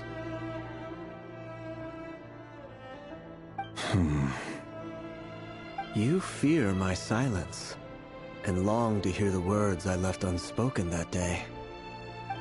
That's right. You must have noticed my reluctance to broach the subject, and the reason is simple. Because the truth could never have lived up to your hopes.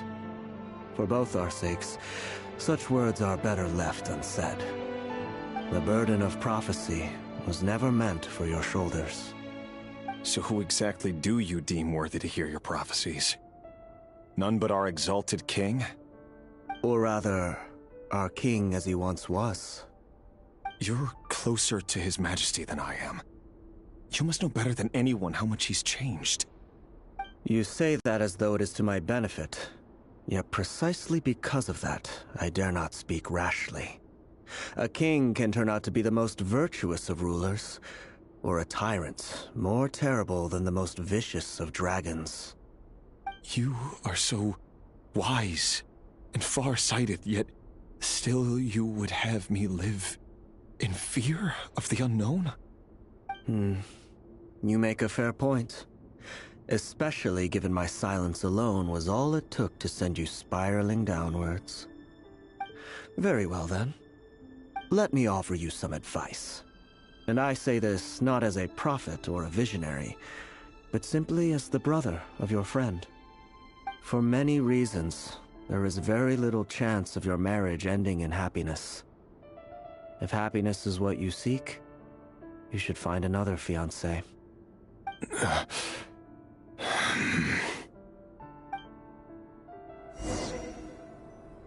Hold on. There's that same black fog again. Could this memory belong to Thelindis? Guess I'd better tread carefully.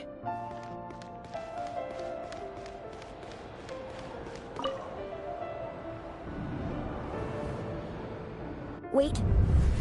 Hear me out. This time we finally got a clear look at his face and learned his true identity.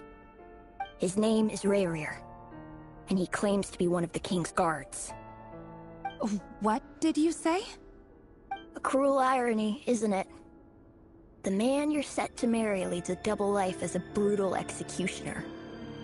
Why are you telling me all of this now? Simple. It's because I want you to kill him. You are the only person he would never suspect. No, absolutely not. I would never dream of doing such a despicable thing. So you'll just stand by and watch him slaughter us to the last? Do not forget that the blood of the Crimson Moon flows in your veins too.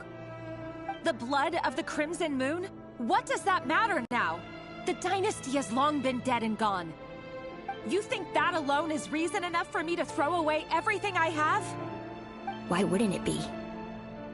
You too were once a child of the Crimson Moon, just like me. Don't tell me you've never felt so much as a flicker of fury for the way we were trampled into the dust. As long as you promise to abandon this pipe dream of restoring your dynasty, I can try to persuade him. Or have him persuade the Vinster King. Persuade the Vinster King? Do you even know why he's so obsessed with hunting us down? Why he keeps trying to force us to hand over our secrets. Over and over again? Or why we refuse to give up on restoring the dynasty? The Vinster King. A blind fool. His eyes clouded by powers from beyond this world. A petty little man with a miser's heart. And he dares to sit upon the throne? Mark my words. Sooner or later, Conria will fall. And it will be his doing. If you can't bring yourself to do it, so be it. Just you watch. It won't be long before calamity descends upon us all. The Rehir of Solnari. That really is quite a secret you've been keeping from me, Rerir. But who am I to talk? Am I really any better? I've kept my own past a secret this whole time, too. Love should be built on honesty. But ours was born from lies. And yet... is it really so wrong to hide things that would only make life harder? If we don't cover up the parts that no one else should see, how can we go on pretending to be normal? Vedifulnir must have known all this. And that's why he made his prophecy. In the end, nothing stays hidden forever.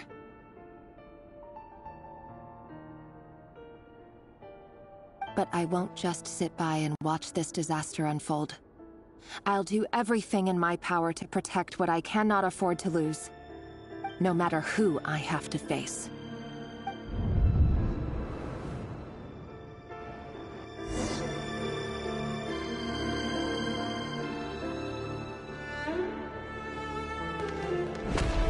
Huh?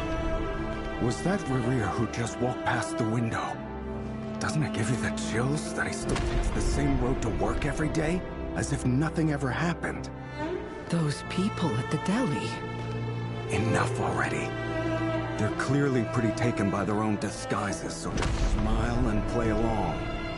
Pull the rug from under beasts like that, and you'll risk having your throat torn out. Deli? Oh. They're talking about those people from the opposition. Right. I'd almost forgotten they used to run a deli. People of no consequence always vanish so easily. And no one even remembers them.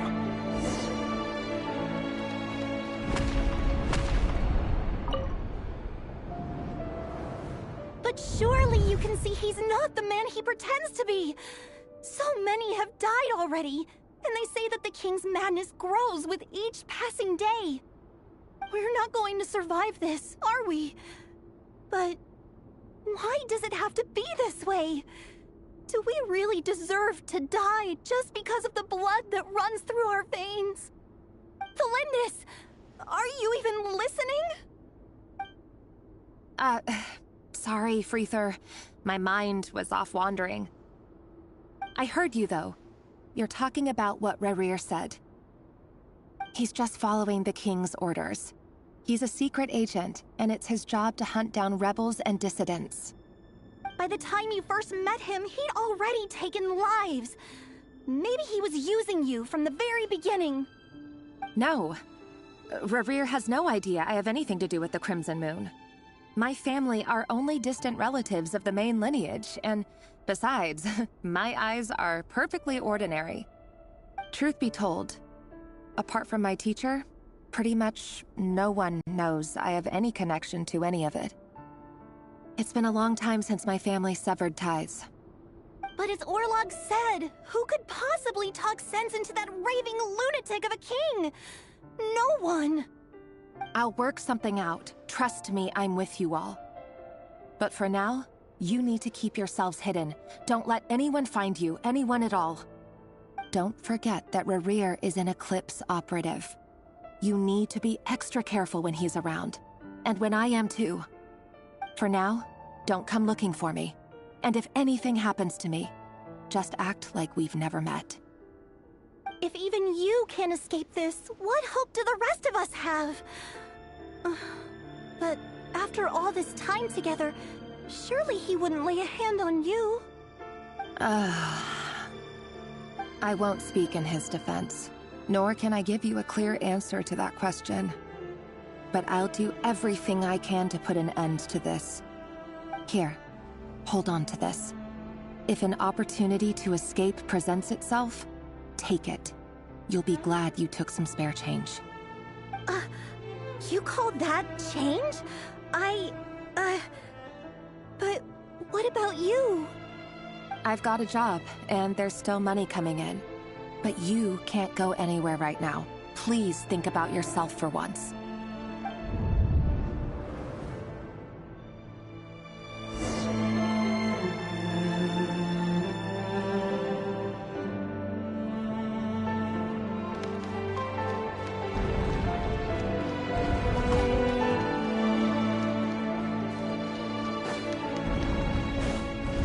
Another day, another round of assassination training. The training ground is just beyond this hidden passageway.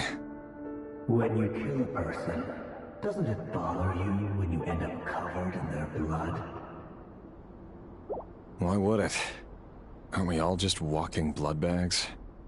But not everyone is accustomed to hunting down others like prey. You've been a hunter for so long now. You seem to have forgotten that most people don't just go around killing one another. Leave me alone.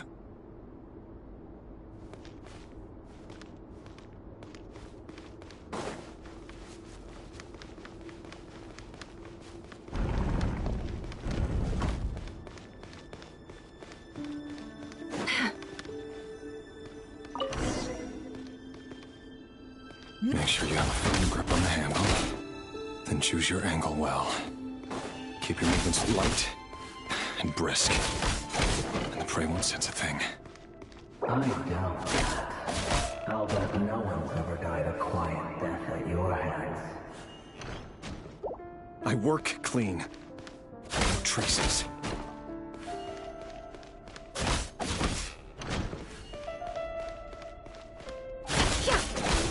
That doesn't make it open and above board. The king just happens to meet you now. Well, someday he doesn't. That won't happen. He's changed. Ever since he fell under the spell of that power. In the beginning, he only had to take out a handful of but now... The ones I've dealt with have always been guilty. And I've carried out my work flawlessly.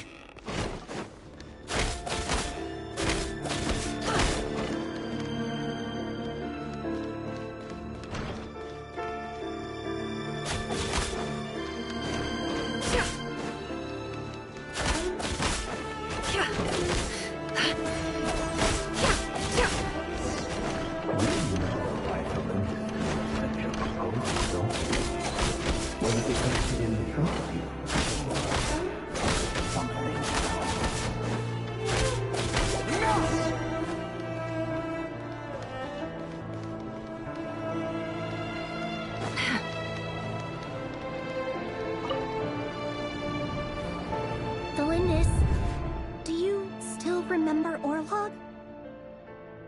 Orlog? The boy who was pretending to sell flowers. You spoke for quite a while, didn't you? Yes, we did. What about him? He was arrested 2 days ago. Chances are he's already dead. He... I just don't get it! After everything he's done, why do you still stand by him? Or does it mean nothing to you that people keep dying? No, that's not... Just hear me out. I need to go now, Thelindis. They're looking for us. You take care too. If you ever need a place to hide, come find us.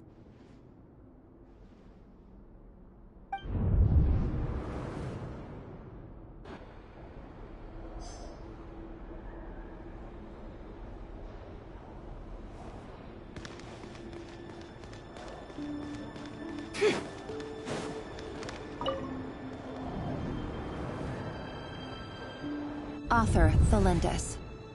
Over the course of this week, the research object was subjected to interference for a total of 47 hours for experimental purposes. The results are as follows. All subjects of observation that were sent inside have now... The situation within is proving more problematic than anticipated. No progress whatsoever. What now? Won't you give me even a glimmer of hope? Things are getting worse by the day.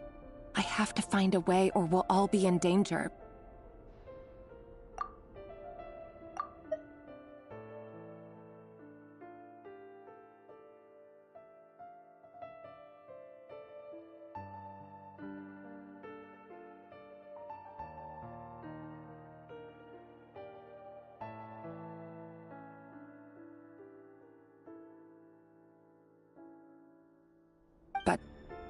But I... If all this research comes to nothing, what then? Sooner or later, it'll be my neck on the line. But could he really bring himself to kill me? No. Surely he wouldn't have the heart.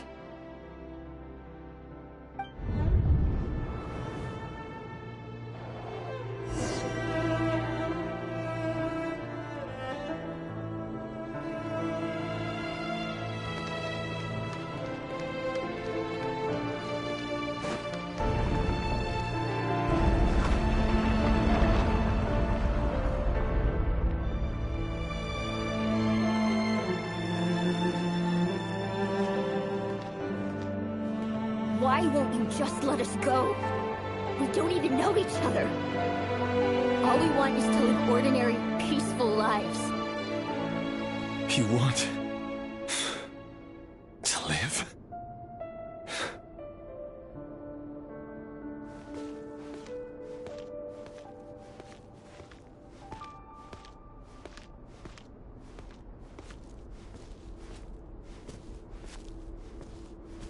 Yes. I just want to go on living. Is that really such an unforgivable crime?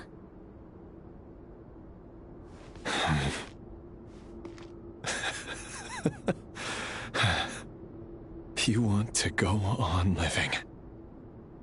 I want to keep living too. To keep living forever. That's why I have no choice but to continue on the path I'm on. If only some savior would suddenly swoop down and change the way the world is. Too bad that's not going to happen.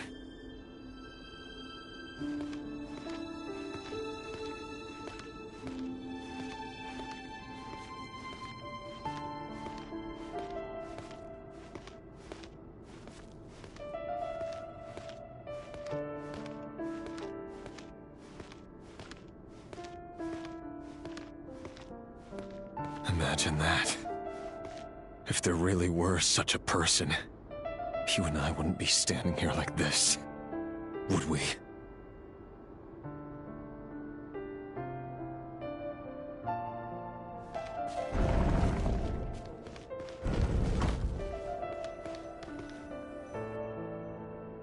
Today's files are in. Time to wade through them just like usual. No, I don't get tired of it. It's my job. And not only am I lucky to have it, I'm good at it too.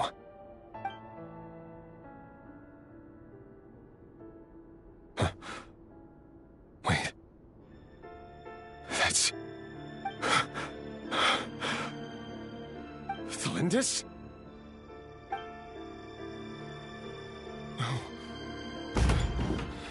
No. No! Why? But you bear no mark of the Crimson Moon. How could you possibly have anything to do with them? It cannot be! A diluted bloodline. Carefully concealed. I see it now. You've been living in the shadows just like me. What a fool I've been. Numbing myself with talk of justice. Even imagining my friends would back me up. But in the end, Ansul. Finster King! How far are you going to take this? From the direct bloodline to secondary offshoots? And then what? Today it's the descendants of the Crimson Moon. Who will it be tomorrow? Will you not rest until everyone down here is dead? No. This cannot go on. This is where it ends.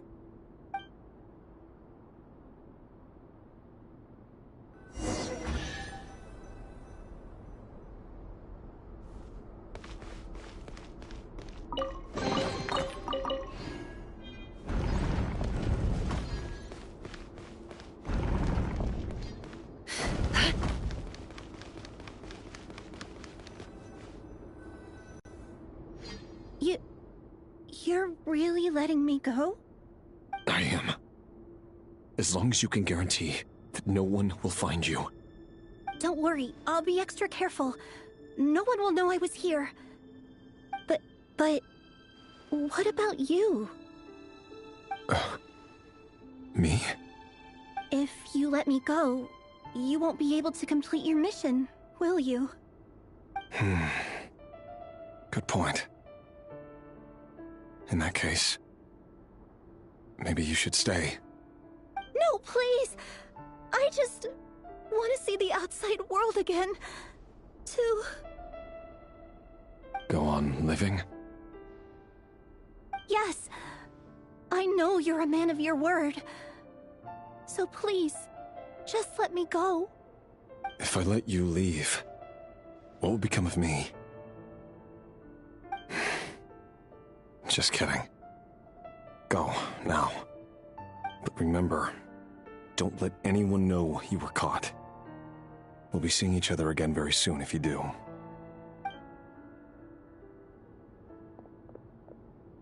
Even shadows in the dark must live by a code. But you can't save everyone. You've been whispering in my ear for days now, Vedifalnir. What are you trying to do? Break me down? I only say this because you long for an answer to your problems. Let her go, Rerir, or you risk losing everything. I will not abandon Thelindis. Then you'll need a little more vigilance and a lot more power. The world is changing, Rerir. Keep your eyes peeled for your moment of opportunity. That voice used to be so unclear, but now I know exactly whose it is. It's Vedifalnir. He won't tell me how to actually resolve any of this, but he keeps trying to manipulate me like a puppet. What's his game here? Tell me then. What will this moment of opportunity look like? And no answer. He's like a ghost. Always disturbing me when I'm on edge, but never answering when I need him most. So, the Eclipse Dynasty was purging, well, massacring the descendants of the Crimson Moon. And it seems like it was all connected to the Vinster King's research. The King's obsession with abyssal power left the future of Conria hanging in the balance. No wonder every aspect of Rerir's life was so unstable. And it looks like this Thelindis, Rerir's would-be fiancée, herself belonged to a sub-branch of the Crimson Moon Dynasty's descendants. It almost defies belief that a couple like them could hide the truth from each other for so long. If the Vinster King hadn't intervened in such a drastic way, they might have gone on deceiving each other for the rest of their lives. And why does Vedifalnir, Daneslif's older brother, keep talking in Rerir's head? This guy kept more secrets than I ever imagined. The human mind is like a vast desert of shifting sands. When you follow the flow of someone's memories, you only ever see the parts they're willing to let surface. Time for something a bit more creative. We've been inside Rerir's mind this whole time, building up a picture of his psyche.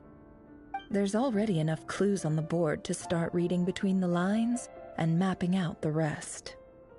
Now, we can finally begin to put the pieces together. Sure, it'll only be a reconstruction. Part simulation, part reasoning. But it's usually pretty accurate. Once we've built up a cognitive profile, we just need to cross-check the logic behind his actions. And then we'll be able to take a sneak peek at whatever it is that Rerir has really been hiding.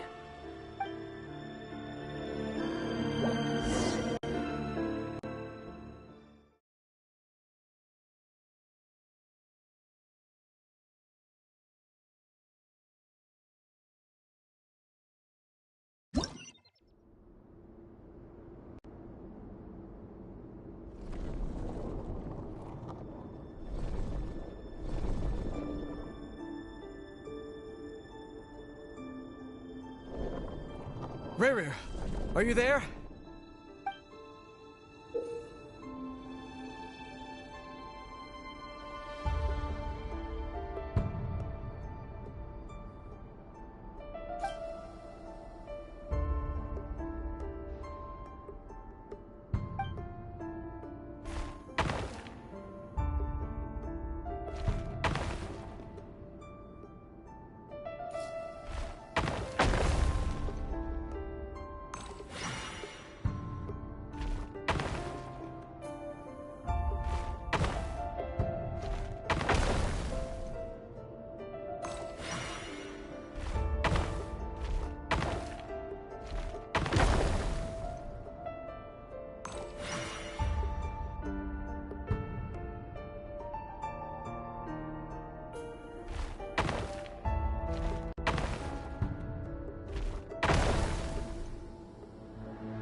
Rerir!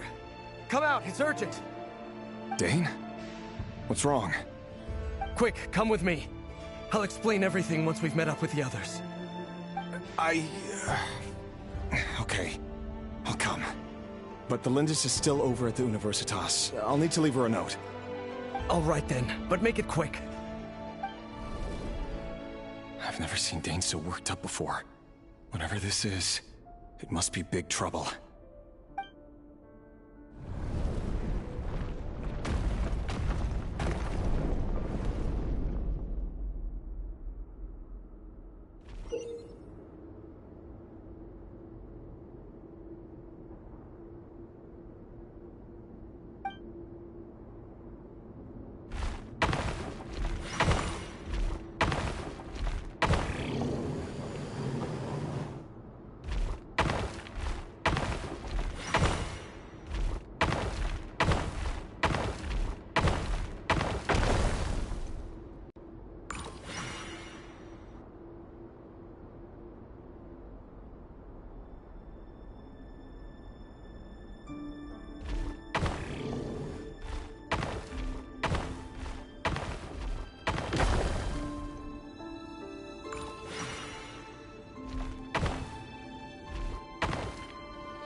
Well, this is a nice change, meeting you all at this hour.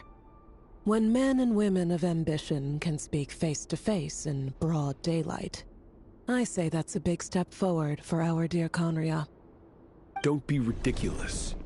We do not fear the day. Why would we seek refuge in the night? You might ask your blade that same question. I'm told it prefers the cover of darkness. The word on the street is that Sertologi only strikes when he has an unfair advantage. But that is patently false. I see you're missing an arm and a leg. Surely only a fair fight could explain that. If this is your way of offering me replacement limbs, believe me, I'll take them. Oh, we can certainly discuss that. With bioalchemy, anything is possible. Assuming I have your full support in my research. Lunatic. Robtatir, what brings you here? Why, Dainsleif, of course. He invited me. Please, cast aside your apprehensions, Miss Rhindaughter. Whatever the rumors may say, I am but a humble servant of the king, and I can assure you he affords me no greater convenience than he does you. Well, the Universitas Magistrorum won't stop fawning over you, so at least some of the rumors must be true. You're clearly doing well for yourself, so drop the humble servant act. It endears you to no one. You're president of the Universitas Magistrorum, the chief royal mage known as the Wise by royal appointment, and by far the most favored among the 4 pillars of Conria. Vice President Veit doesn't even try to hide his envy when he sees you. My success is the product of hard work and good luck. It's as simple as that. Were the king not such an extremist, I hardly think I would have received a senior post at my age. Of course, no job is without its gripes. Serving a king like ours can be a challenging task, as I'm sure you can imagine.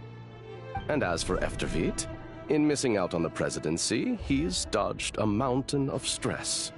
Like everything else in life, it comes with pros and cons. You're all here. I apologize for the short notice, but it was an emergency.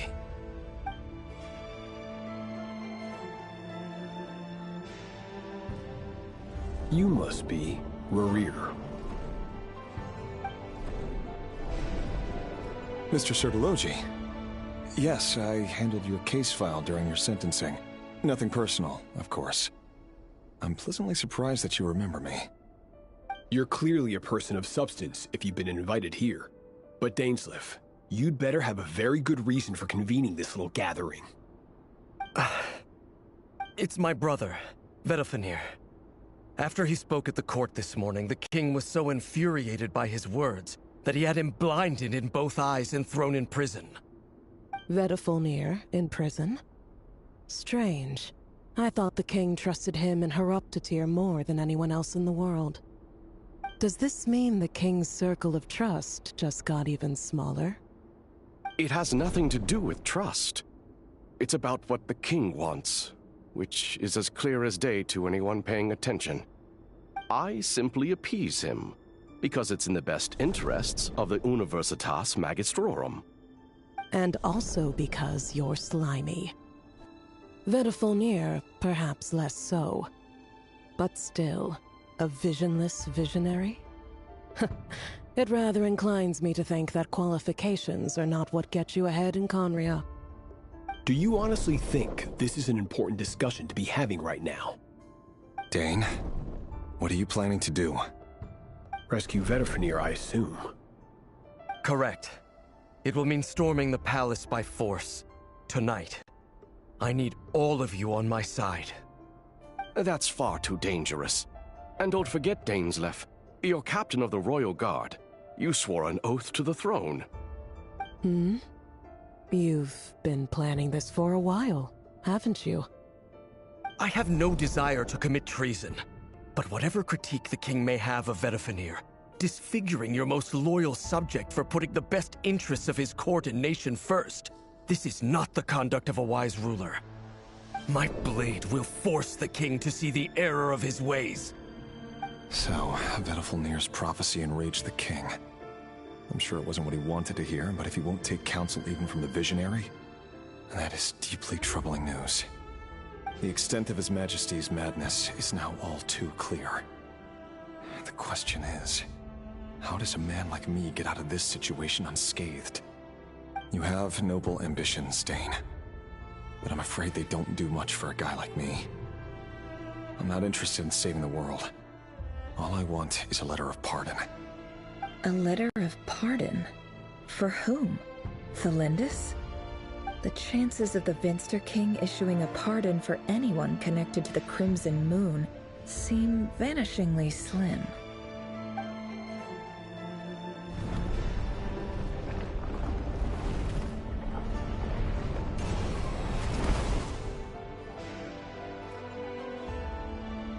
This black fog over the board must have some connection to Thelindis. But why is it taking this form? Does it have something to do with Rarir's past? Another mystery I'll need to unravel.